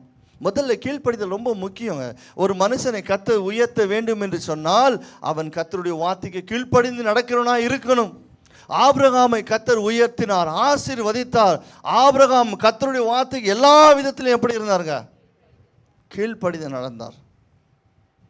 ஆபிரகாமை பார்த்து சொன்னார், உன் ஏக சுதனும் உன் ஒரே குமாரனை கொண்டு போய் என்ன செய்யினாரு? பலி கொடுனார். ஒரு குழந்தையே இல்லாத ஒரு தகப்பன் இடத்துல போய் அப்படி சொன்னால் அந்த தகப்பன் எத்தனை பேர் அப்படி போய் பலி கொடுக்க போவாங்க? ஆண்டவரே இருக்கிறது ஒரே ஒரு குழந்தை, அதை போய் நான் எப்படி பலி கொடுக்கிறது. எனக்கு இன்னொரு குழந்தை பிறந்தா அதை வேணுமே என்ன செய்கிறேன், பலி கொடுக்குறேன்னு சொல்லியிருக்கலாம். ஆனால் ஆபிரகாம் என்ன செய்தாராம், கர்த்தருடைய வார்த்தைக்கு கீழ்ப்படிந்து அவருடைய சத்தத்துக்கு செவி கொடுத்து அந்த குமாரனை பலி கொடுக்க கொண்டு போனார். இன்னைக்கு அப்படியா உங்களை கர்த்தர் சொல்றார், முதலாவது நீ என்ன செய்யுங்க, தேவனுடைய ராஜ்யத்தை தேடுங்க. அநேகர் சபையை விட்டு விடுகிறோம். சபைக்கு வருவதனால் தாங்க உங்கள் வாழ்க்கை ஆசீர்வாதமாக மாறும். சபைக்கு வருவது தான் நீங்கள் சீர்பொருந்துவீர்கள். சபைக்கு வருவது தான் நீங்கள் நல்வழி நடக்க முடியும். இந்த சபையில் தாங்க உங்களுக்கு எல்லா காரியங்களையும் கற்றுக் கொடுக்க முடியும். உங்களுக்கு எப்பேற்பட்ட சூழ்நிலைமை வந்தாலும் இந்த சபையில் வரும்பொழுது ஒன்று சேர்ந்து எல்லாரும் ஒரு காரியத்துக்காக ஜெபிக்கும் பொழுது கர்த்தர் அதை விடுதலையாக்குவார். நம்ம வீடுகளில் இருக்கலாம், வீடுகளில் ஜெபிக்கலாம், எல்லாமே நல்லது தான். ஆனால் கர்த்தருடைய ஆலயத்துக்கு ரொம்பவும் நம்ம முக்கியத்துவம் கொடுக்கணும். அப்போ சபை இன்னைக்கு அநேகர் விட்டு விடுகிறது போல நாமும் விட்டு விடாதபடிக்கு கர்த்தருடைய சத்தியத்துக்கு விலகி ஓடுகிறவர்களுக்கு நம்ம புத்தி சொல்ல வேண்டும். இன்னைக்கு யாரெல்லாம் உங்கள் பக்கத்தில் வரல உங்களுக்கு தெரியும், யாரெல்லாம் வரலையோ அவங்களுக்கெல்லாம் சொல்லுங்கள், அவங்களுக்கெல்லாம் போய் சத்தியத்தை சொல்லி அவங்களுக்கு மறுபடியும் சபைக்கு வர சொல்லுங்க. இனி காலம் செல்லாது, கொடிய காலத்துக்குள்ள நாம் இருக்கிறோம். ஹல்லேலூயா. பக்தி உள்ளவனை கர்த்தர் தமக்காக தெரிந்து கொண்டு இருக்கிறார். யாரை தெரிந்து கொண்டாருங்க, பக்தி உள்ளவனுங்க. நம்ம இரு வேஷத்தை போடக்கூடாது, கர்த்தருக்கு உண்மையாக இருக்கணும். சபைக்கு வரும்போது ஒரு மாதிரி, சபையை விட்டு வீட்டுக்கு போகும்போது ஒரு மாதிரி நம்ம இருக்கக்கூடாது. எப்பொழுதும் கிறிஸ்தவனாக தான் இருக்கணும். ஹல்லேலூயா. கிறிஸ்தவன் எப்படி இருக்கணும், கிறிஸ்தவனாக தான் வாழணும். நம்ம மற்றவர்களுக்கு சாட்சியாக இருக்கணும், மற்றவர்கள் முன்மாதிரியாக இருக்கணும். இந்த உலகத்தில் தேவன் நம்மை உப்பாக வைத்திருக்கிறார். உப்பு சாரமற்று போனால் அது எங்கே தூக்கி போடணும்? ஒருவன் சபையை விட்டான் அவன் குப்பையில் போடப்படுகிறவனாக தான் இருப்பான். அவனோட வாழ்க்கையில் ஆசீர்வாதத்தை பெற்றுக்கொள்ள வேண்டுமானால் முதலாவது சபைக்கு தேடி வர வேண்டும், கர்த்தருக்கு பிரியமானதை செய்யணும். நீ கர்த்தருக்கு எவ்வளவு பயந்து நடக்கிறியோ அவ்வளவாக கர்த்தர் உங்களை ஆசீர்வதிப்பார். ஹல்லேலூயா, ஹல்லேலூயா. எத்தனை பேருக்கு நான் பேசுகிற தமிழ் புரியுதா? எல்லாருக்கும் புரிஞ்சுதா? ஹல்லேலூயா. ரெண்டாவது ஒரு காரியத்தை குறித்து பார்க்கலாம். இன்னொரு காரியத்தை குறித்து நாம் பார்த்து நாம் கடந்து செல்வோம். லூக்கா எழுதின புஸ்தகம் 6ஆம் அதிகாரம் 38ஆம் வசனத்தை வாசிக்கலாம். 6:38. கொடுங்கள் அப்பொழுது உங்களுக்கு கொடுக்கப்படும், குலுக்கி சரிந்து விழும்படி நன்றாய் அளந்து உங்கள் மடியிலே போடுவார்கள். நீங்கள் எந்த அளவினால் அளக்கிறீர்களோ அந்த அளவினால் உங்களுக்கு அளக்கப்படும் என்றார். ஆமென், ஹல்லேலூயா. ஒரு மனுஷன் ஆசீர்வதிக்கப்பட வேண்டுமானால், பூமியில் உள்ள சகல ஜாதிகளிலும் நீ மேன்மையாக இருக்க வேண்டுமானால், நம்ம கர்த்தருக்கு முதல்ல என்ன செய்யணுங்க, பயந்து ஆலயத்துக்கு வர வேண்டும். ரெண்டாவது என்ன செய்யணுங்க, சத்தமாக சொல்லுங்களேன், கொடுக்கணும். கொடுங்கள் அப்பொழுது உங்களுக்கு, சத்தமாக தான் சொல்லுங்களேன். இப்போ நீங்கள் கேட்குறத பார்த்தா எப்படி இருக்கிற, முதல் நீங்கள் கொடுங்க அப்புறம் நாங்கள் தர்றன்ற மாதிரி இருக்கா? ஹல்லேலூயா. கொடுங்கள் அப்பொழுது உங்களுக்கு கொடுக்கப்படும். கர்த்தருக்கு நீங்கள் கொடுக்கக்கூடியதை கர்த்தர் கண்ணோக்கி பார்க்கிறார். அவர் உங்களுக்கு கொடுக்கும் பொழுது அமுக்கி குலுக்கி சரிந்து விழும்படி நன்றாக அளந்து எங்கே போடுவார்களா? உங்கள் மடியிலே போடுவார்கள். ஒரு மனுஷன் ஆசீர்வதிக்கப்படணும், அவன் வாழ்க்கை உயர்த்தப்படணும் என்றால் கர்த்தருக்கு பயப்படுகிற பயம் இருக்கணும். இதெல்லாம் நம்முடைய வாழ்க்கையில் ஒரு சின்ன உதாரணம். ஒரு ஆசீர்வாதத்தை கர்த்தர் கொடுக்க வேண்டுமானால் உன்னை கவனித்து பார்க்கிறார். நீ முதலாவது ஆலயத்துக்கு ஒழுங்கா வரியா? என்னுடைய ஆலயத்துக்கு நீ கொடுக்க வேண்டியதை கொடுக்கிறியா? நீ எல்லா விதத்திலும் உண்மையாக இருந்தால் கர்த்தர் பூமியில் உள்ள சகல ஜாதிகள் உன்னை மேன்மையாக வைப்பார். ஹல்லேலூயா. வெறும் சபைக்கு வரலாம், ஜெபிக்கலாம், எல்லாமே செய்யலாம். அநேகர் நிறைய காரியத்தில் 99 மார்க் எடுத்துட்டு, நான் பெரிய மார்க் எடுத்துட்டேன், 100க்கு 100 எடுத்துட்டேன்னு சொன்னால் எத்தனை மார்க்கு கம்மியாகிடுது? 1 மார்க்கு கம்மியானாலும் நீ கம்மி தான். 100க்கு 100 உண்மை உள்ளவன் பரிபூர்ண ஆசீர்வாதத்தை பெறுவான். நீங்கள் உண்மையாக இருந்தால் கர்த்தர் உங்களை நிச்சயமாக ஆசீர்வதிப்பார். எத்தனை பேர் விசுவாசிக்கிறீங்க? ஹல்லேலூயா. கொடுங்கள் அப்பொழுது உங்களுக்கு கொடுக்கப்படும். நீங்க கொடுக்க போறது யாருக்காக? யாருக்கு கொடுக்குறீங்க? கர்த்தருக்காக. நீங்க கொடுக்கிறதை கர்த்தர் என்ன செய்வாராம்? அவர் திருப்பி கொடுக்கிறவராக இருக்கிறார். ஹல்லேலூயா. கொஞ்சத்தில் உண்மை உள்ளவனை கர்த்தர் அநேகத்துக்கு என்ன செய்வாராம்? அதிகாரியாக வைப்பார். இன்னைக்கு உங்கள் பாஸ்டர் ஐயா நிறைய காரியங்களை சொல்லி கொண்டிருந்தாருன்னா அப்போ வந்த உடனே நினச்சிட்டேன், ஆண்டவரே என்னுடைய செய்திக்கும் இதுக்கு ரொம்பவும் தொடர்பு அதிகமாக இருக்குது. இந்த ஜனங்கள்லாம் நினச்சிக்குவாங்க ராத்திரி பாஸ்டர் ஐயா என்ன பண்ணியிருப்பார், ஃபோன் பண்ணி சொல்லிட்டு இருப்பார். அதனால இவர் சேமாக மெசேஜ் எடுத்துகிட்டு வந்துட்டார். ஹல்லேலூயா. நான் அவருடைய வாட்ஸ்அப்பில் ஃபோட்டோ பார்த்தேன். அவர் நல்லா எங்கே அவர் ஃபோட்டோவில் இருந்தார். நான் இங்கே வந்து பார்த்தா அவர் ஒயிட் அண்ட் ஒயிட்டாக இருந்தார். யார் அவர் அப்படின்ற மாதிரி ஆகிப்போச்சு. ஹல்லேலூயா. அப்படி எனக்கும் அவருக்கு எந்த தொடர்பும் இல்லை. இதெல்லாம் யாருடைய வார்த்தை? கர்த்தர் இன்னைக்கு உங்களுக்கு இது விதைக்க வேண்டும் என்று தீர்மானித்து இருக்கிறார். ஹல்லேலூயா. நான் இன்னைக்கு இங்கே வரக்கூடிய சூழ்நிலைமையே இல்லை. நான் அதாவது ராத்திரி பஸ்ஸில் புக் பண்ணி வருவதுக்கு ஆயத்தப்படும் பொழுது அந்த பஸ் 2 ஹவர் லேட் ஆகிடுது. எத்தனை மணி நேரம்? 2 மணி நேரம் லேட்டு. 10:30 மணிக்கு 11:30 மணிக்கு பஸ்ஸு 1 மணிக்கு தான் எடுத்தாங்க. நான் அப்படியே இங்கே வந்து நேரடியாக உங்கள் முன்னாடி நிற்கிறேன். ஹல்லேலூயா. உங்கள் பாஸ்டர் ஐயா பாவம் என் நிலைமையை புரிஞ்சுக்கிட்டு கொஞ்சம் பாலாவது கொடுங்கய்யா, இல்லை போன்மீட்டாவது கொடுங்க என்னார். ஐயா ரொம்ப நன்றி ஐயா. நான் டீ கூட குடிக்காம தான் வந்தேங்க. ஹல்லேலூயா. கர்த்தர் நல்லவர். ஹல்லேலூயா. மனுஷனோ என்ன செய்வான்? என்னுடைய தேவையை கர்த்தர் அறிந்திருந்தார். ஹல்லேலூயா. கர்த்தருடைய நாமத்துக்கு மகிமை உண்டாவதாக. கொடுங்கள் அப்பொழுது உங்களுக்கு. ஒரு ஊழியத்தை தாங்குவது ஒரு விசுவாசியுடைய முக்கியமான காரியம். ஒரு விசுவாசி தாங்க ஒரு சபைக்கு தூணாக இருக்க முடியும்.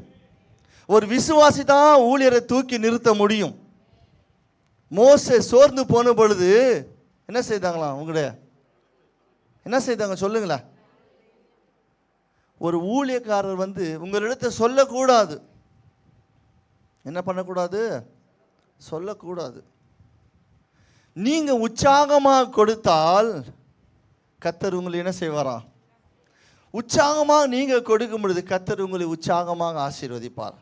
நீ எந்த அளவில் அளக்குறியோ அதே அளவுன்னு கலக்கப்படும். நீங்க கொடுக்கிறது சின்னதாக இருந்தாலும் அந்த சின்னதுக்கு ஏற்ற அளவை கர்த்தர் கொடுப்பார். நீங்க கொடுக்கிறது கர்த்தர் கண்ணோக்கி பார்க்கிறார். உங்களுடைய உள்ளம் திரியங்களை ஆராய்ந்து அறிகிறார். நீ எந்த நிலைமையில இருக்கிறாய், நீ எந்த சூழ்நிலை கர்த்தருக்கு கொடுத்தாய் என்பதை கர்த்தர் பார்க்கிறாருங்க. நீ வாங்குறது சின்ன சம்பளமா இருக்கலாம். ஆண்டவரே இந்த மனம் எனக்கு போதாது, இதை வச்சு நான் என்ன செய்வதை நீ நினைக்கலாம். ஆனால் கர்த்தருக்கு நீ உண்மையா எடுத்து கொடுக்க வேண்டியதை கொடு. உன் வீட்டை கர்த்தர் ஆசீர்வதிப்பார். இந்த ஊழியத்தை தாங்குவது நிமித்தமாக கர்த்தருடைய ராஜ்யத்துக்கு நீ எதை செய்கிறியோ அது யாருக்கே செய்கிறாய்? அது கர்த்தருக்கே செய்கிறாய். நீங்க கொடுக்கும் பொழுது கர்த்தர் உங்களை ஆசீர்வதித்து உங்களுடைய எல்லைகளை பெரிதாக்குவார். ஹல்லேலூயா. ஆபிரகாம் தனக்கு உண்டான எல்லாவற்றிலும் என்ன செய்தாராம்? தசமபாகத்தை கொடுத்தார். யாக்கோபு தன் தகப்பன் வீட்டிலிருந்து அவன் பிரயாணப்பட்டு போகும் பொழுது ஒரு கல்லை எடுத்து அங்கே என்ன செய்தானா? நிறுத்தி வைத்து, ஆண்டவரே நான் திரும்பி வரும் பொழுது எனக்கு என்னெல்லாம் நீ கொடுப்பிறியோ அதெல்லாம் நான் என்ன செய்வேன்? தசமபாகமாக கொடுப்பேன். ஒரு சிலர் என்ன செய்வாங்க, பாஸ்டர் எனக்கு ஒரு வேலை கிடைக்கிறதுக்காக ஜெபிங்க பாஸ்டர். என்ன சொல்லுவோம்? ஒரு நல்ல வேலை கிடைக்கிறதுக்காக ஜெபிங்க பாஸ்டர். அந்த வேலை கிடைச்சா இனிமேல் நான் தவறாமல் என்ன செய்வேன்? தசமபாகத்தை ஆண்டவருடைய ஆலயத்துக்கு உண்மையாக கொடுப்பேன். அவங்களும் ஜெபிப்பார். கர்த்தர் வந்து ஜெபத்தை கேட்டு ஒரு நல்ல வேலையை கொடுப்பார். முதல் மாதம் சம்பளம் வாங்கின உடனே ஐயா எனக்கு நிறைய என்ன இருக்கு, கடன் பிரச்சனை இருக்குது. இந்த கடன் பிரச்சனைலாம் முடிஞ்ச பிறகு மொத்தமாக வட்டியோடு சேர்த்து என்ன செஞ்சிடலாம்? சபைக்கு கொடுத்துடலாம். நீ அப்படி நினைச்சினா நிச்சயமாக அதை கொடுக்கவே முடியாது. நீ செய்ய வேண்டியதை இப்பொழுதே செய். நீ கொடுக்க வேண்டியது கர்த்தருக்கு கொடுக்க வேண்டியது அப்பொழுதே கொடு. ஒரு ஊழியத்துக்காக கொடுக்க வேண்டும் நீ உள்ளத்தில் நேர்ந்து கொண்டதை நீ செய்துடு. நாளைக்கு செய்யலான்னு சொல்லி போனால் தள்ளி தள்ளி போய்கிட்டு தான் இருக்கும். நீ ஆசீர்வாதமாக இருப்பதை பிசாசு ஒரு நாளும் விட மாட்டான். உங்களுடைய ஆசையை கெடுக்கிறது யாராக இருக்க முடியும்? நீங்கள் நல்ல மனசோடு கொடுக்கணும். ஆண்டவரே உங்களுடைய ஊழியத்துக்காக கொடுக்கணும், சபையை தாங்கணும்னு நினைப்பீங்க. பிசாசு என்ன உங்கள் உள்ளத்தில் ஏவுதல் பண்ணுவான். நீங்கள் கொடுத்து பாஸ்டர் நல்லா ஆயிடுவார், பாஸ்டர் பெரிய வண்டி வாங்கிடுவார், கார் வாங்கிடுவார். அதனால் என்ன செய்யாத, நீ கொடுக்காத. கொடுங்கள், அப்பொழுதுதான் உங்களுக்கு உங்களை கொடுக்கக்கூடாதபடி உங்கள் தரித்திரமாய் மாற்றும்படி உங்கள் ஆசீர்வாதம் உங்களுக்கு வராதபடி பிசாசு உங்களை என்ன செய்வான், தடை பண்ணுவான். அப்போ நீங்கள் அந்த தடையை உடைக்க வேண்டுமானால் கர்த்தருக்கு நீங்கள் கொடுக்கறத உண்மையாக கொடுங்க. ஒரு ஏழை விதவை வீட்டை நாம் பார்க்குற வேதத்தில், தன் இடத்துல இருந்தது ஒரு பிடி மாவும் கொஞ்சம் எண்ணெயும் இருந்தது. அந்த எலியா கேட்குறாரு, இருக்கிறதுல கொஞ்சம் என்ன செய்து கொண்டு வா, ஒரு சின்ன அடைய கொண்டு வா. அந்த தாய் என்ன செய்தாங்க, நாங்கள் எப்படியோ சாக தான் போகிறோம், இன்றைக்கி தான் கடைசி ஆகாரம், இதை முடிச்சுட்டு நாங்கள் மறிச்சாலும் பரவாயில்ல, அதுலேருந்து ஒரு சின்ன அடையை என்ன செய்தாங்க, ஊழியக்காரருக்கு கொடுத்தாங்க. அந்த பஞ்சம் தீருகிற வரைக்கும் அந்த வீட்டில் மாவு குறையவும் இல்லை, என்ன தீர்ந்து போகலை. நீங்கள் கர்த்தருக்கு கொடுத்தா உலக மனுஷனிடத்தில் பணம் இருக்காது, நீங்கள் எதிர்பார்க்குறவங்கள்ட்ட பணம் இருக்காது, ஆனால் உங்கள் கையில் கர்த்தர் கொஞ்சமாவது வைக்க உதவி செய்வார். ஹல்லேலூயா. கொடுங்கள், அப்பொழுது உங்களுக்கு கொடுக்கப்படும். நீங்கள் கர்த்தருக்கு உண்மையாக கொடுங்க, ஊழியத்தை தாங்குங்க, ஊழியத்துக்காக நீங்கள் ஒத்தாசையாக நில்லுங்க. இந்த ஊழியத்தினுடைய தேவைகள் எவ்வளோ இருக்கிறது என்று கர்த்தர் அறிவார். ஒரு ஊழியக்காரருடைய நிலைமை நிச்சயமாக அநேக விசுவாசிகளுக்கு புரியாது, நிறைய விசுவாசிகளுக்கு புரியாது. ஏன்னா சபை என்பது ஒரு சாதாரண வேலை அல்ல, நீங்கள் நினைக்கிற மாதிரி வேலை அல்ல. ஏதோ பைபிளில் ஏதோ இருக்குது, ஒரு மணி நேரம் பேசிடுவாங்க அப்படின்னு நினைக்கலாம். ஒவ்வொரு விசுவாசிகளுக்கு பின்பதாக ஊழியக்காரர் எவ்வளோ பிரயாசப்படுவார் என்று ஊழியக்காரருக்கு தான் தெரியும். இன்றைக்கி அநேகர் கோவப்படுவீங்க, இன்றைக்கி மெசேஜ் எல்லாம் யாருக்கு தான் பேசினார், எங்களை தான் வச்சு நல்லா அருன்னு அறுத்துட்டார். கர்த்தர் தான் பேசி உங்கள் உள்ளத்தை தொட்டார் என்பதை நம்ம ஒத்துக்கொள்ள மாட்டோம். நம்ம யார் மேலே பழி போட்டுருவோம், இல்லை, கர்த்தர் பேசுகிறதை காதுள்ளவன் கேட்க கடவான், மனம் திரும்புகிறவனாய் நீ இருக்கணும். கர்த்தருக்கு கொடுங்கள், அப்பொழுது உங்கள் குடும்பத்தினுடைய ஆசீர்வாதத்தை கர்த்தர் அளவில்லாமல் கொடுப்பார். சபையில் ஒவ்வொரு சபைகளிலும் எல்லா விசுவாசிகளும் தூக்கி சபையை நிறுத்த வேண்டும். ஒவ்வொரு நீங்கள்லாம் இருக்கிறவங்க எல்லாரும் இந்த சபைக்கு ஒரு முதுகெலும்பாக இருக்கணும், எல்லாரும் ஒரு பில்லராக இருக்கணும். இப்போ 4 பக்கம் ஒரு பில்லர் இருந்தால் தான் ஒரு பொருள் சரியான இடத்துல நிற்கும். ஒரு பில்லர் சாஞ்சாலும் என்ன ஆகிடும். இன்றைக்கி அநேக சபைகளில் செய்தி உண்மையாக பேசுகிறதுக்கு நிறைய ஊழியக்காரங்க பயப்படுறாங்க. கொஞ்சம் சபையை சத்தியமாக பேசிட்டா அந்த சபையில் இருக்கிற விசுவாசிகள் என்ன செய்ய ஆரம்பிச்சிருவாங்க, வேறு எங்கேயாவது சபைக்கு போயிடலாம். வேறு எந்த சபைக்கு போனாலும் அங்கேயே ஒரு நாள் இப்படி மெசேஜ் வரும். அப்போ எங்கே போவீங்க? நம்ம இருக்கிற இடத்துல இருந்தால் தான் நமக்கு மதிப்பு மரியாதை எல்லாமே. நீங்கள் எத்தனை வருஷமாக இருக்கிறீங்க உங்கள் ஊழியக்காரருக்கு தான் தெரியும். நீங்கள் என்ன செய்கிறீங்க, சபைக்காக என்ன செய்கிறீங்க, உங்கள் தியாகம் என்ன, உங்களுடைய உதவி என்ன, எல்லாம் அவருக்கு மட்டும்தான் தெரியும். மற்ற ஊழியக்காரர்களுக்கு அதெல்லாம் என்ன செய்யாது, தெரியாதுங்க. என்ன ஆனாலும் நம்முடைய சபை, நம்ம சபைக்காக நீங்கள் எதை செய்தாலும் அது முழு மனதோடு செய்யுங்க. பெங்களூரில் பால் தங்கையா சர்ச்சு ஒன்று இருக்குது, கேள்விப்பட்டிருக்கீங்களா? அந்த சபையில் ஒரு நாள், அதாவது 2009 நினைக்கிறேன், 2008 9 அந்த வருடத்தில் வட மாநிலத்தில் சபைகள் கட்டுவதற்காக அந்த ஊழியக்காரர் ஒரு அனௌன்ஸ்மெண்ட் செய்கிறார். நான் வட மாநிலத்தில் 50 சபை கட்ட வேண்டும், அந்த 50 சபைக்கு 50 லட்சம் ரூபாய் தேவை, ஒரு சபைக்கு 1 லட்சம் ரூபாய், 50 சபைக்கு 50 லட்சம் தேவை, இதற்காக முடிந்தவர்கள் உதவி செய்யுங்கன்னு சொல்லி எல்லாருக்கும் உங்கள் ஊழியக்காரன் கொடுத்த மாதிரி ஒரு கவரை கொடுத்துட்டார். அந்த மாதிரி ஒரு கவரை கொடுத்தாங்க. அதுக்கென்று ஒரு நாள் வச்சாங்க. அந்த நாளில் அந்த கணக்கை பார்க்கக்கூடிய நாள் வந்தது. 1 மாத காலம் டைம் கொடுத்தாங்க. 1 மாதத்தில் நீங்கள் எப்போ முடியுமோ கொண்டாந்து கொடுங்களான்னு. 1 மாதம் முடிந்த பிறகு அதை கணக்கு எடுக்கிற நாள் வந்தது. அந்த கணக்கு எடுத்த நாளில் அவர்கள் தேவைப்பட்டது எவ்வளோ பணம்? 50 லட்சம். ஆனால் அவர்கள் எண்ணி முடித்த போது அந்த சபையில் வந்த பணம் 74 லட்சம். இதெல்லாம் கொடுத்தது யார் தெரியுமா? யார் கொடுத்தது? சத்தமாக சொல்லுங்களேன். விசுவாசிகள். விசுவாசிகளுக்கு என்ன இருக்கணும்? முதல்ல கொடுக்கிறதுக்கு நல்ல மனசு இருக்கணும். கர்த்தருக்கு கொடுக்கும்போது கையை என்ன செய்யக்கூடாது? குறுக்கக்கூடாது, கையை சுருக்கக்கூடாது. நீ கொடுக்கிறது தாராளமாக நீங்கள் கொடுங்க. கர்த்தர் உங்களை அமுக்கி குலுக்கி சரிந்து விழுமடி உங்களுக்கு கொடுப்பார்.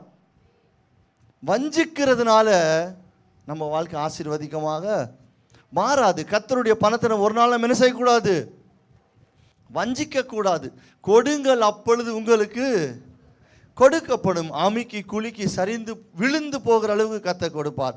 நீங்கள் கொடுக்கும் பொழுது கர்த்தர் உங்களுடைய உள்ளத்தை பார்க்கிறார். நீ எந்த நிலைமையில இருந்து கொடுக்குறீங்க, உங்கள் கையில் எவ்வளோ இருக்குது, அந்த பணத்தை வைத்து நீ எப்படி கொடுத்திருக்கிற என்பதை கர்த்தர் பார்க்கிறார். உண்மை உள்ளவனோ பரிபூர்ண ஆசீர்வாதத்தை பெறுவான். சங்கீதம் 128:4 சொல்லுகிறது, கர்த்தருக்கு பயப்படுகிற மனுஷன் இவ்விதமாக ஆசீர்வதிக்கப்படுவான். ஹல்லேலூயா. இன்னொரு காரியத்தை கூட பார்க்கலாம். ஹல்லேலூயா. மூன்றாவது ஒரு காரியத்தை மார்க் எழுதின புஸ்தகம் மார்க் 14:22 வாசிப்போம். மார்க் 14:22. அவர்கள் போஜனம் பண்ணுகையில் இயேசு அப்பத்தை எடுத்து ஆசீர்வதித்து அதை பிட்டு அவர்களுக்கு கொடுத்து நீங்கள் வாங்கி புசியுங்கள், என்னுடைய சரீரமாய் இருக்கிறது என்றார். பின்பு பாத்திரத்தையும் எடுத்து ஸ்தோத்திரம் பண்ணி அதை அவர்களுக்கு கொடுத்தார். அவர்கள் எல்லாரும் அதிலே பானம் பண்ணினார்கள். ஆமென். ஹல்லேலூயா. ஹல்லேலூயா. சபைக்கு வருவது ரொம்பவும் அவசியமானது. ரெண்டாவது, கொடுக்கிறது ரொம்பவும் முக்கியமானது. மூன்றாவது, திருவிருந்தில் என்ன செய்யணும்? நம்ம கலந்து கொள்ளணும். இன்னைக்கு இதெல்லாமே உங்கள் ஊழியக்காரையா பேசினாரா? ஆரம்பத்தில் எத்தனை பேர் கேட்டீங்க? ஹல்லேலூயா. ஒரு மனுஷன் ஆசீர்வதிக்கப்பட வேண்டுமானால் கர்த்தருடைய சத்தத்துக்கு செவி கொடுக்கணும். கர்த்தருக்கு கீழ்ப்படுகிறவன் உண்மை உள்ள மனுஷன் என்றால் இது மூன்றையும் நம்ம கடைப்பிடிக்கிறவர்களாக இருக்கணும். சபைக்கு வருவோம், காணிக்கை கொடுப்போம், ஆனால் எதில் கலந்து கொள்ள மாட்டோம். திருவிருந்தில் பங்கு பெற மாட்டோம். திருவிருந்தில் பங்கு பெறாதவனை பார்த்து சொல்லுகிறார், உனக்கும் எனக்கு என்ன இல்லை, உனக்கு எனக்கு என்ன இல்லை, எந்த ஒரு பந்தமும் கிடையாது. அப்படி பந்தமே இல்லாத ஒருவரை கர்த்தர் எப்படிங்க ஆசீர்வதிப்பார்? நீ பரிசுத்தமாக இருந்தால் இந்த பந்தியில் பங்கு பெற முடியும். தேவனுக்கு நீ பிரியமானவனாக இருந்தால் இந்த பந்தியில் பங்கு பெறுவாய். உனக்குள்ள பலவித காரியங்கள் இருக்குமானால் இந்த பந்தியிலே நம்ம கை வைக்க முடியாது. 1 கொரிந்தியர் 11 நாம் வாசிக்கிறோம். இந்த ராபோஜனத்தை குறித்து, அபாத்திரமாய் போஜனபானம் பண்ணுகிறவன் கர்த்தருடைய சரீரம் இன்னதென்று நிதானித்து அறியாது இருக்கிறான். ஒரு மனுஷனுடைய வாழ்க்கையில் ஆசீர்வாதம் பெறணும், ஆசீர்வதிக்கப்பட வேண்டுமானால் நம்ம எல்லாவற்றையும் கடைப்பிடிக்கணுங்க. சபைக்கு வருவது முக்கியம், கர்த்தருக்கு கொடுப்பது முக்கியம், கர்த்தருடைய பந்தியில் பங்கு பெறுவது ரொம்பவும் முக்கியம். நீ பரிசுத்தமாக வாழ்வதற்கு முக்கியமான காரியம் ஒன்று தான். நீ கர்த்தருடைய பந்தியில் பங்கு பெறுகிறவனா இருந்தால் உன் வாழ்க்கை சரியான நிலைமையில் இருக்கிறது என்பது அர்த்தம். நீ சபை ஆராதனையில் பங்கு பெறலாம், நீ திருவிருந்தில் பங்கு பெறாமல் போவாயானால் கர்த்தருக்கும் உனக்கும் பெரிய இடைவெளி இருக்கிறது என்பது அர்த்தம். ஹல்லேலூயா. எங்கள் சபையில் இந்த திருவிருந்து ஆராதனை வைக்கும் பொழுது முழங்கால் எல்லாரும் ஆயத்தமாக இருக்கிறவங்களாம் முன்பதாக வந்து முழங்கால் படிடுவார்கள். ஒரு சிலர் வந்து முழங்கால் படிடலைனாலே அவங்களுக்கும் தேவனுக்கும் எவ்வளோ பெரிய இடைவெளி இருக்கிறது என்பது எல்லாரும் பார்ப்பாங்க. இப்போ இங்கே இத்தனை பேர் இங்கே இருக்கீங்க, இதில் யாரெல்லாம் ரட்சிக்கப்பட்டிருக்கிறீங்க, யாரெல்லாம் ஞானஸ்நானம் எடுத்துருக்கீங்க உங்களுக்கு நல்லாக தெரியும். ஒரு விசுவாசி திருவிருந்து எடுக்காமல் போனால் அந்த விசுவாசி குறித்து சாட்சி எப்படிப்பட்டதாக இருக்கும் உங்கள் வாழ்க்கையில்? என்ன நினைப்பீங்க? எங்கள் சபையில், பெங்களூரில் உள்ள சபையில் ஒரு அம்மா, வயசானவங்க, நடந்து சபைக்கு வர முடியாத ஒரு நிலைமை. அந்த அம்மாவுக்காக எங்கள் பாஸ்டர் போய் வீட்டில் போய் என்ன செய்வாராம்? திருவிருந்து கொடுப்பார். அந்த அம்மா படுத்த படுக்கையில் இருக்கிறாங்க என்பதுக்காக. அப்படி உண்மையும் உத்தமமாக இருந்து திருவிருந்தை பெற்றுக்கொள்ள விரும்புகிற நாம் இன்னைக்கு அநேகர் இந்த திருவிருந்தை என்ன செய்கிறோம்? அசட்டை பண்ணுகிறோம். அசட்டை பண்ணுகிற ஒரு மனுஷனை அல்ல. யாரை அசட்டை பண்ணுகிறோம்? தேவனை அசட்டை பண்ணுகிறோம். கர்த்தருடைய சரீரத்தை இன்னதென்று நீ நிதானித்து அறிந்தால் நீ நியாயத்திற்கப்படுவாய். நம்முடைய வாழ்க்கையில் ஆசீர்வாதம் வர வேண்டும். நான் ஆசீர்வதிக்கப்படணும். எல்லா ஜாதிகளிலும் நான் மேன்மையாக இருக்க வேண்டுமானால் கர்த்தருக்கு பயந்து அவர் வழிகளில் நடக்கிறவன் எவனோ அவன் பாக்கியவான். கடைசியாக தம்முடைய சரீரத்தையே நமக்காக என்ன செய்தாராம்? கொடுத்தாருங்க. யாரெல்லாம் இந்த பந்தியில் பங்கு பெறுகிறீர்களோ அவர்களோடு தேவன் ஐக்கியமாக இருப்பார். யாரெல்லாம் இந்த பந்தியை விட்டு தூரமாக இருக்கிறீர்களோ கர்த்தரும் அவங்களை விட்டு என்ன செய்வாராம்? தூரமாக இருப்பார். ஒரு மனுஷனுடைய வாழ்க்கையில் ஆசீர்வாதம் பெற வேண்டுமானால் இந்த 3 காரியத்தில் நம்ம உண்மையாக உறுதியாக இருக்கணும். அநேகர் சபைக்கு வரலாம், ஒரு ஆராதனை தவறாமல் வந்துடுவோம், எல்லாமே செய்வோம். ஏதோ ஒரு சின்ன சின்ன குறைகள் நம்மக்கிட்ட இருக்க தான் செய்யும். நமக்கு நல்ல மனசு இருக்குது கொடுக்கணும் என்பது, ஆனால் நமக்கு அந்த வருமானம் இல்லை, கொடுக்க முடியல. பரவாயில்ல, என்ன உங்களால் முடியுமோ கர்த்தருக்கு நீ கொடுப்பதை கர்த்தர் கவனித்து பார்க்கிறார். ஒரு 7 விதவை போட்டு அந்த 2 வெள்ளி காசை என்ன செய்தாராம்? இயேசு பெருமையாக சொன்னார், இங்கே இருக்கிற எல்லாரும் பார்க்கிலும் அந்த 7 விதையை அதிகமாக கொடுத்தால் நீ எவ்வளோ கொண்டாந்து கொட்டினாலும் அது பிரயோஜனமானது அல்ல. இன்னைக்கு உலக மனுஷன் போய் கட்டுக்கட்டாக போடுறான். அது ஏதாவது லாபம் இருக்கா? ஒரு பேர் இருக்கும், ஒரு பேர் வரலாம், இந்த மனுஷன் இவ்வளோ கொண்டாந்து போட்டார் என்பது. அதில் எந்த ஒரு பலனும் இல்லை.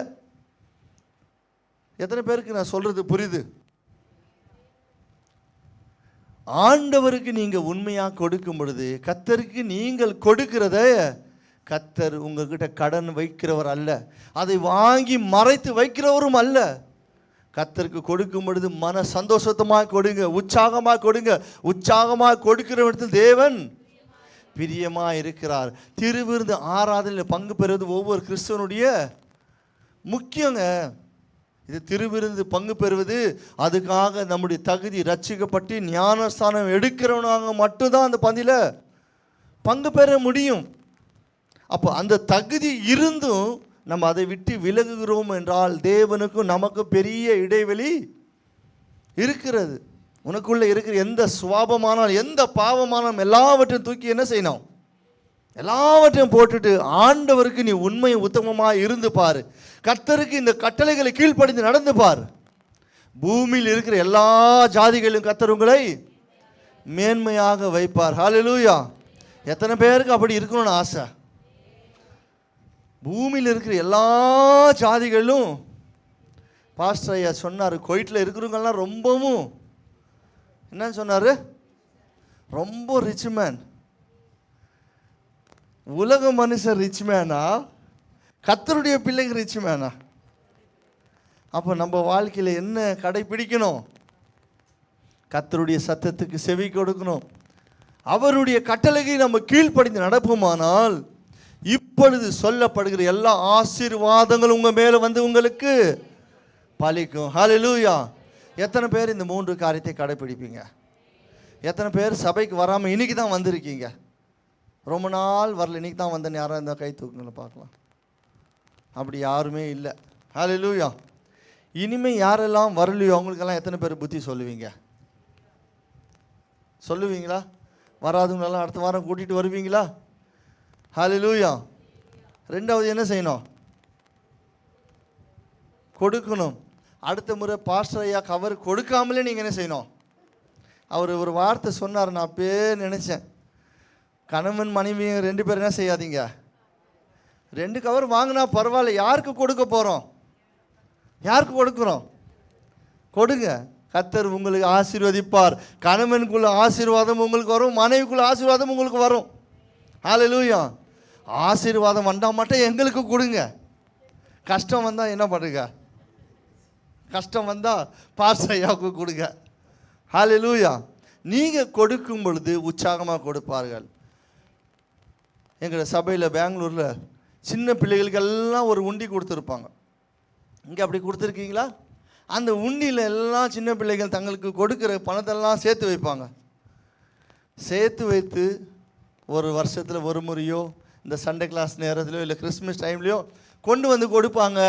அந்த பிள்ளைகளுடைய உண்டி ஒடிச்சு பார்த்தா 400 ரூபாவோ 500 ரூபாவோ அந்த பிள்ளைகள் கொடுத்த பணத்தை என்ன செய்திருக்கோம்? சேர்த்து வைத்து கர்த்தருக்கு கொடுங்க. சின்ன பிள்ளைகளுக்கு அந்த ஒரு வைராக்கியம் இருக்குமானால் நமக்கு எப்படி இருக்கணும்? நமக்கு எப்படி இருக்கணும்? நம்ம கர்த்தருக்கு கொடுக்கும் பொழுது அந்த சிறு பிள்ளையை கொண்டு கர்த்தர் அந்த வீடை ஆசீர்வதிப்பார். இப்போ நீங்கள் உண்மையாக இருந்து உங்கள் சின்ன பிள்ளைகளை கற்றுக் கொடுங்க. சின்ன பிள்ளைகளுக்கு ஆரம்பத்தில் நீங்கள் பயிற்சி கொடுத்தாதான் அவர்கள் வளர்ந்து பெரியவர்கள் ஆகும் பொழுது கர்த்தருக்கு கொடுக்கிறவர்களாய் மாறுவார்கள். ஹல்லேலூயா. நீங்கள் அநேகர் நினைக்கலாம், எல்லா பாஸ்டரும் பணத்தை பற்றி தான் பேசுவீங்களா? பணத்தை பற்றி தான் எல்லா பாஸ்டரும் பேசுகிறாங்க அப்படின்னு நினைக்கலாம். நீங்கள் ஆசீர்வதிக்கப்படணும்னா, நீங்கள் நல்ல நிலையை அடையணும்னு சொன்னால் நீங்கள் யாருக்கு கொடுக்கணும்? கர்த்தருக்கு கொடுக்கணும். ஒரு நாள் நான் உங்கள் வீடு தேடி வந்தா ஒரு டீ கொடுத்தீங்கன்னா அது எனக்கு கொடுத்து சந்தோஷமாக நான் ஜெபம் பண்ணிட்டு போயிடுவேன். ஹல்லேலூயா. ஆனால் கர்த்தருக்கு கொடுக்கிறது அது கட்டளை. நீ கட்டளையாக ஃபாலோ பண்ணி நீ கர்த்தருக்கு கொடுக்க வேண்டியது உண்மையாக கொடுத்தா கர்த்தர் உங்களை ஆசீர்வதிப்பார். நீ சபைக்கு தவறாமல் வரணும். ஒவ்வொரு கிறிஸ்தவனும் கர்த்தருடைய ஆலயத்துக்கு போவோம் வாருங்கள் சொன்ன பொழுது மனமகிழ்ச்சியாய் போகணும். நீ சபைக்கு வரணும், திருவிருந்தில் பங்கு பெறணும், கர்த்தருக்கு கொடுக்கறதுல உண்மையாக இருக்கணும். இது 3 காரியத்தில் நீங்கள் உண்மையாக இருந்து பாருங்க, கர்த்தர் உங்களை எவ்வாறு ஆசீர்வதிப்பார் என்று நாம் மறுபடியும் உபாகம் எழுதின புத்தகம் 28ஆம் அதிகாரத்தை திருப்பிக் கொள்ளலாம்.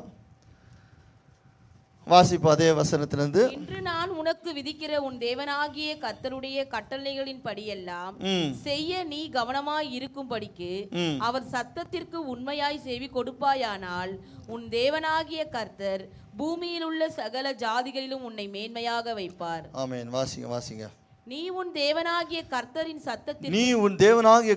சத்தத்திற்கு செவி கொடுக்கும் போது இப்பொழுது சொல்லப்படும் ஆசீர்வாதங்கள் எல்லாம் இப்பொழுது சொல்லப்படுகிற ஆசீர்வாதங்கள் எல்லாம் உன்மேல் வந்து உனக்கு பலிக்கும். நீ பட்டணத்திலும் ஆசீர்வதிக்கப்பட்டிருப்பாய். உன் கற்பத்தின் கனியும் உன் நிலத்தின் கனியும் உன் மாடுகளின் பெருக்கமும் உன் ஆடுகளின் மந்தைகளும் ஆகிய உன் மிருக ஜீவன்களின் பலனும் ஆசீர்வதிக்கப்பட்டிருக்கும். ஆமென். ஹல்லேலூயா. ஹல்லேலூயா. 2ஆம் வசனம் சொல்லுகிறது, உன் தேவனாகிய கர்த்தரின் சத்தத்துக்கு செவி கொடுக்கும் பொழுது இப்பொழுது சொல்லப்படுகிற ஆசீர்வாதங்கள் எல்லாம் உன்மேல் வந்து உனக்கு பலிக்கும் என்றால் முதல்ல நம்ம என்ன செய்யணுமா? கீழ்ப்படியணும். கர்த்தருடைய சத்தத்துக்கு கீழ்ப்படியணும். அவர் என்ன நம்மகிட்ட எதிர்பார்க்கிறாரோ அந்த காரியத்துக்கு நம்ம கீழ்ப்படிந்து நடப்போமானால் இப்பொழுது சொல்லப்படுகிற எல்லா ஆசீர்வாதங்களும் உங்கள் வாழ்க்கையில் நடக்கும். ஹல்லேலூயா. எல்லாமே உங்களுக்கு சொந்தமானது. இதில் ஒன்று குறைஞ்சாலும் ஆசீர்வாதம் தடைப்பட்டு போகும். நான் சொல்கிறது புரியுதா? ஒன்று குறைஞ்சாலுமே என்ன ஆகிடும்? அதாவது ஸ்கூலில் டீச்சர் என்ன பண்ணுவாங்களாம், பாவம் அந்த பையன் ஒழுங்காக ஒரு நாள் தவறாமல் என்ன செய்கிறான், ஸ்கூலுக்கு வந்துடுறான், அதனால் அட்டண்டன்ஸ் வந்து கரெக்டாக இருக்குது, அந்த அட்டண்டன்ஸை பார்த்தோன்னே என்ன பண்ணிடலாம், பாஸ் பண்ணிடலாம். கர்த்தர் அப்படி பாஸ் பண்ணவே நீ உண்மையை 100க்கு 100 எப்படி இருக்கணும்? உண்மையாக இருக்கணும். கொஞ்சத்தில் உண்மையாக இருக்கிறவனை ஆண்டவரே என்னால் இவ்வளோ தான் முடிஞ்சது, நான் இவ்வளோ தான் பரிசுத்தமாக வாழ முடியும், இல்லை இன்னும் கொஞ்சம் நீ பரிசுத்தம் செய்கிறவன் இன்னும். ஆமாங்க, முழுமையாக 100க்கு 100 நீ வர்ற வரைக்கும் கர்த்தர் உன்னை சோதித்து பார்ப்பார். ஆண்டவர் உனக்கு கஷ்டத்தை கொடுப்பார். யோபு வாழ்க்கையை பார்க்கும் பொழுது தனக்கு இருந்த எல்லாவற்றும் போனது, தன்னுடைய சொத்து போனது, பிள்ளைகள் போனது, எல்லாமே போன பொழுதும் அவன் கர்த்தர் மேல் உண்மையாக இருந்தான். கர்த்தர் மேல் விசுவாசத்தை வைத்தான். கர்த்தர் எல்லாவற்றையும் திருப்பி அவனுக்கு கொடுத்தார். காரணம் என்ன சொல்லுங்க? இன்னைக்கு அப்படி ஒரு நிலைமை உங்கள் வாழ்க்கையில் இருந்தாலும் நீங்கள் கர்த்தருக்கு வைராக்கியமாக இருந்து பாருங்கள், உண்மையாக இருந்து பாருங்கள், இந்த சபைக்காக நீங்கள் உத்தமமாக நடந்து பாருங்கள், கர்த்தர் நிச்சயமாக இந்த வாக்குத்தத்தங்கள் வாழ்க்கையில் பலிக்க செய்வார். ஹல்லேலூயா. இது நடக்காத காரியமே அல்ல. இது நடக்காதுன்று நீங்கள் நினைக்காதீங்க. இது போய் நடக்குமா? இத்தனை வருஷமாக நான் சபையில் இருந்து என்ன பிரயோஜனம்? என் வாழ்க்கை இன்னும் அப்படியே தான் இருக்குது. நிச்சயமாக ஒரு நாள் வரும். அந்த நாள் எல்லாரும் கண்டு ஆச்சரியப்படும்படி கர்த்தர் உங்களை மாற்றுவார். ஹல்லேலூயா. பூமியில் இருக்கிற சகல ஜாதிகளிலும் உன்னை நான் எப்படி வைக்க போகிறேன்? மேன்மையாக வைக்க வேண்டுமானால் நீ உன் தேவனாகிய கர்த்தருடைய சத்தத்துக்கு என்ன செய்யணும்? செவி கொடுக்கணும். இன்னைக்கு எல்லாம் ஊழியக்காரங்க சபையில் ஒருவர் வரலன்னா ஏங்க வருத்தப்படுறாங்க? ஏன் பாரப்படுறாங்க? நீங்கள் பரலோக ராஜ்யத்துக்கு போவதுக்கு உங்கள் அப்பாவோ அம்மாவோ கவலைப்படுறாங்களா? கொஞ்சம் சொல்லுங்களேன். நீங்கள் சபைக்கு வரலன்னா உங்கள் கணவர் சொல்லுவாரா, ஏம்மா சபைக்கு போகல, கண்டிப்பாக சபைக்கு போன்னு சொல்லுவாரா? நீங்கள் பரிசுத்தமாய் வாழ்ந்து பரலோக ராஜ்யத்துக்கு போகணும்னு நினைக்கிற ஒரே ஜீவன் சொல்லுங்கள், யாரு? யாருங்க? சத்தமாக கேட்கல. ஊழியக்காரர் இல்லையா? உங்கள் பாஸ்டர் தான் அந்த அக்கறை அதிகமாக இருக்கும். ஆண்டவரே, என் சபையில் இன்னும் அநேக ஆத்மா வரணும், என் சபை விசாலமாக்கப்படணும், அநேக சகோதரர்கள் ரட்சிக்கப்படணும், சகோதரிகள் ரட்சிக்கப்படணும் நினைக்கிற ஒரே ஜீவன் யாராக இருக்க முடியும்? அந்த பாரம் நமக்குள்ளேயே இருக்கணும். கர்த்தருக்கு பயந்த ஒரு வழிகள் நடக்கணும். நானும் என் வீட்டாருவோம் என்றால் கர்த்தரையே செய்ப்போம், நான் ஒண்டி சபைக்கு வருவது புரோஜனம் அல்ல, என் கணவன் வரணும், என் பிள்ளைகள் வரணும், என் குடும்பமே இங்கே இருக்கணும். அப்படிப்பட்ட குடும்பத்தை தான் கர்த்தர் ஆசீர்வதிப்பார். நான் சபைக்கு வருகிறேன், நான் நல்லா ஜெபிக்கிறேன், கர்த்தருக்கு கொடுக்கிறேன், எல்லாமே செய்கிறேன், அதில் ஆசீர்வாதம். நானும் என் வீட்டாருமோ என்றால் கர்த்தரையே சேவிப்போம். கர்த்தர் உங்களை ஆசீர்வதிக்க வேண்டுமானால் ஒரு மனம் வேணும். ஒரு குடும்பத்தில் எல்லாரும் ஒன்று சேர்ந்து ஜெபிக்கும் பொழுது கர்த்தர் அந்த வீடை ஆசீர்வதிப்பார். ஹல்லேலூயா. நீ வாசிக்க 3ஆம் வசனம், நீ பட்டணத்திலும் ஆசீர்வதிக்கப்பட்டிருப்பாய், ஆசீர்வதிக்கப்பட்டிருப்பாய். உன் கற்பத்தின் கனியும் உன் நிலத்தின் கனியும் உன் மாடுகளின் பெருக்கமும் உன் ஆடுகளின் மந்தைகளும் ஆகிய உன் மிருக ஜீவன்களின் பலனும் ஆசீர்வதிக்கப்பட்டிருக்கும். உன் கூடையும் மாப்பிசைகிற உன் தொட்டியும் ஆசீர்வதிக்கப்பட்டிருக்கும். நீ வருகையிலும் ஆசீர்வதிக்கப்பட்டிருப்பாய், நீ போகையிலும் ஆசீர்வதிக்கப்பட்டிருப்பாய். ஆமென். ஹல்லேலூயா. ஹல்லேலூயா. உன் கூடையும் மாப்பிசைகிற தொட்டியும் உங்கள் வீட்டில் இருக்கிற எல்லாமே ஆசீர்வதிக்கப்பட்டிருக்கும். நீங்கள் சின்ன வேலை செய்தாலும் கொஞ்சம் வருமானமாக இருந்தாலும் அந்த வீடு எப்படி இருக்கும்? ஆசீர்வதிக்கப்பட வேண்டுமானால் கர்த்தருக்கு நம்ம உண்மையாக நடக்கணும். கர்த்தர் உங்களை பார்த்து ஒரு சாட்சி கொடுக்கணும். யோபை பார்த்து இயேசு கர்த்தர் சொன்னார், என்னன்னு சொன்னாருங்க? கொஞ்சம் சத்தமாக சொல்லுங்களேன். அதுக்கு முன்னாடி ஒரு வார்த்தை இருந்ததே, அதை விட்டீங்களே. யோபை போல ஒருவனும் இல்லை. எப்படிங்க? அவனை போல பூமியில் ஒருவனும் இல்லை. இன்னைக்கு ஆண்டவர் உங்களை பார்த்து சொல்லணும்னா நீ நம்ம எப்படி இருக்கணும்? உத்தமனும் சன்மார்க்கனும் தேவனுக்கு பயப்படுகிறவன் இவனை போல பூமியில் ஒருவனும் இல்லை என்று யாருக்கு சாட்சி கொடுத்தாரு? யோபுக்கு சாட்சி கொடுக்கல. யோபை குறித்து யாருக்கு சொன்னாரு? சாத்தானுக்கு சொன்னார். இவனை போல பூமியில் ஒருவனும் இல்லை. இன்னைக்கு அப்படிப்பட்ட சாட்சி உங்கள் வாழ்க்கையில் இருக்குமானால் நீங்கள் பூமியில் உள்ள சகல ஜாதிகளிலும் ஆசீர்வதிக்கப்படுவீர்கள். ஆசீர்வாதம் என்பது ஒரு சாதாரண காரியம் அல்ல. இதற்காக நீங்கள் உண்மை உத்தமமாக நடந்து கர்த்தருக்கு பயந்த ஒரு வழிகள் நடப்பீர்களானால் கர்த்தர் உங்களை ஆசீர்வதித்து உங்களை பெருக செய்வார். நீங்கள் இன்னைக்கு சின்ன வேலை செய்து கொண்டு இருக்கலாம். ஆண்டவரே, என் வாழ்க்கை நல்லா இல்லையே, எனக்கு நல்ல வருமானம் இல்லையே, இந்த வேலை செய்வது எனக்கு அசிங்கமாக இருக்குன்னு நினைக்கலாம். அந்த வேலையில் கர்த்தர் உங்களை உயர்த்தி பெரிய அளவில் கொண்டு வர செய்ய முடியும். ஹல்லேலூயா. ஒருவேளை நீங்கள் ஆட்டோ ஓட்டுறவங்களாம் இருக்கலாம். ஆண்டவரே, நான் வாடகைக்கு எடுத்து ஓட்டிகிட்டு இருக்கிறேனே, இந்த ஆட்டோ எனக்கு சொந்தமாக மாறும் என்று சொன்னால் நடக்குமா? ஆகுமா? ஆகாதான். நீங்கள் செய்கிற எந்த வேலையாக இருக்கலாங்க, சின்ன வேலை, அதில் நீங்கள் உண்மையாக இருந்து பாருங்கள். அந்த உண்மையை கர்த்தர் உயர்த்தி உங்களை ஆசீர்வதித்து உங்களை பெருகவே பெருக செய்வார்.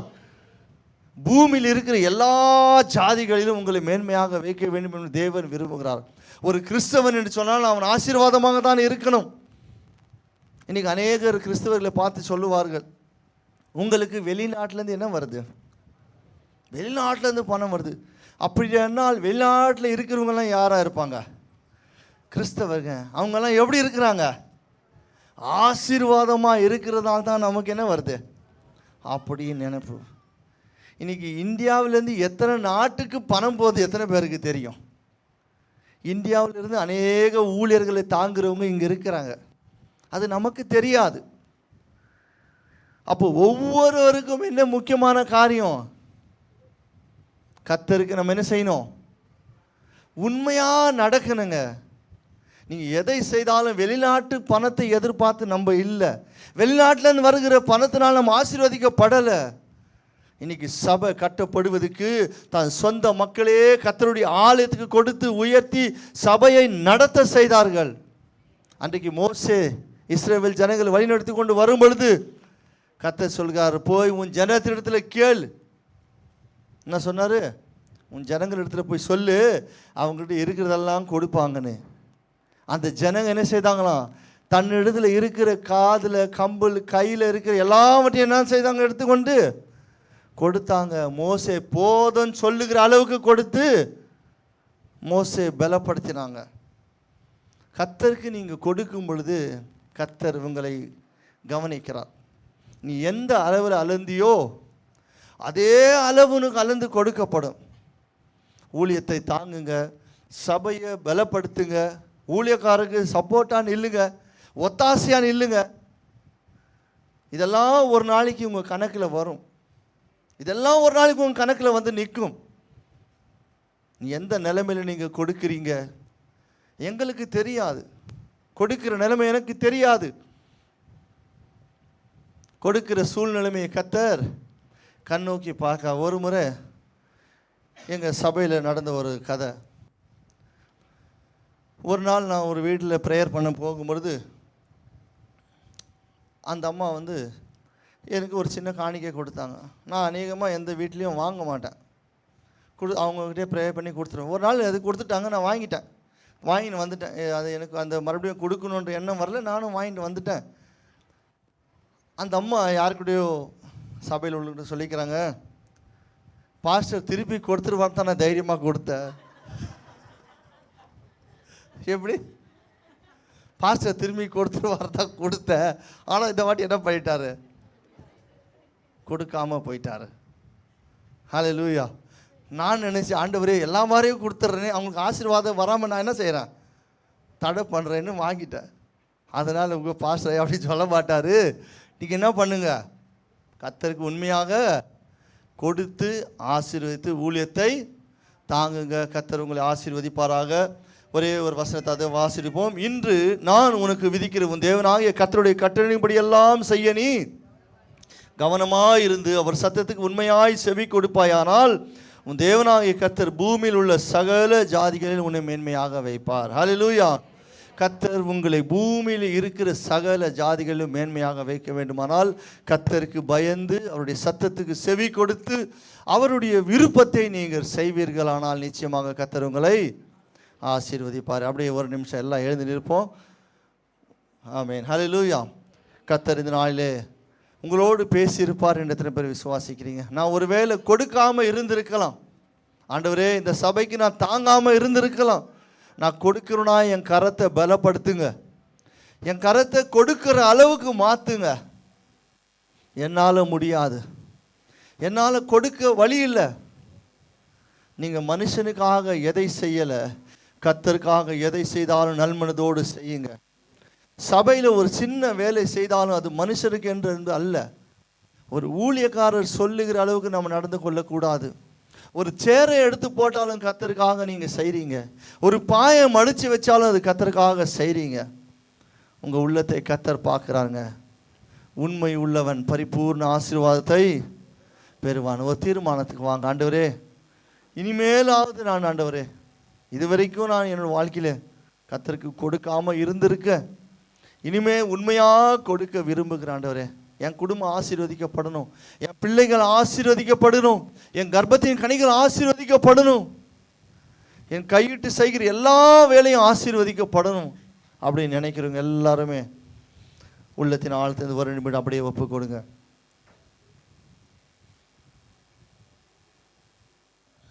நிச்சயமாகவே கர்த்தர் என்னை ஆசீர்வதிக்கவே ஆசீர்வதித்து என் எல்லையை பெரிதாக்குவார்.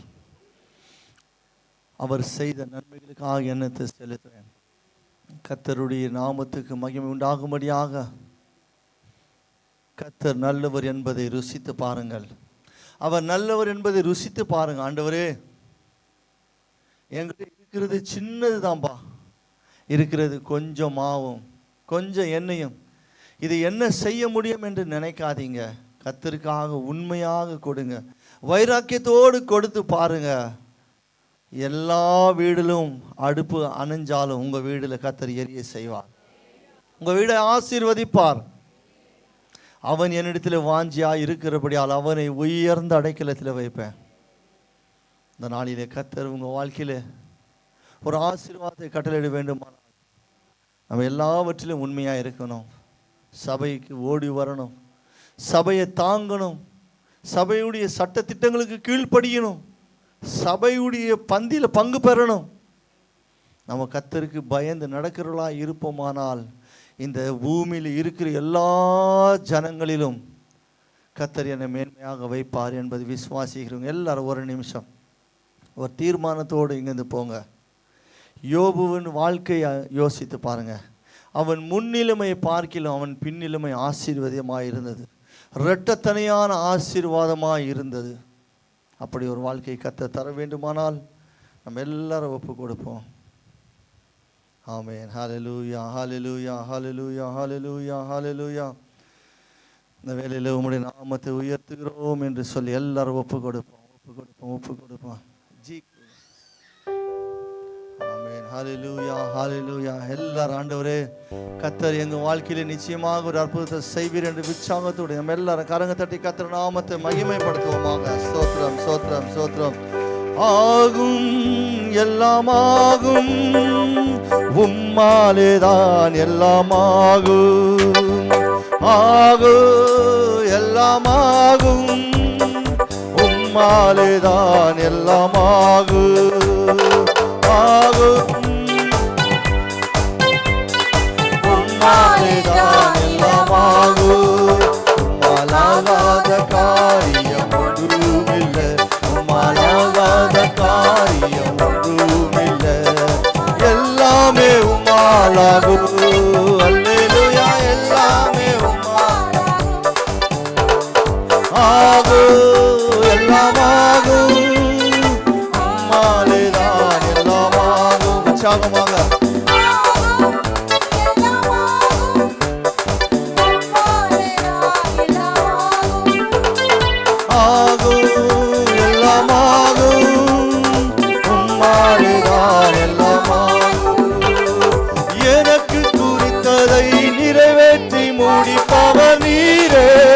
ஐயா நீரே, எனக்காக யாவையும் செய்து முடிப்பவர் நீரே.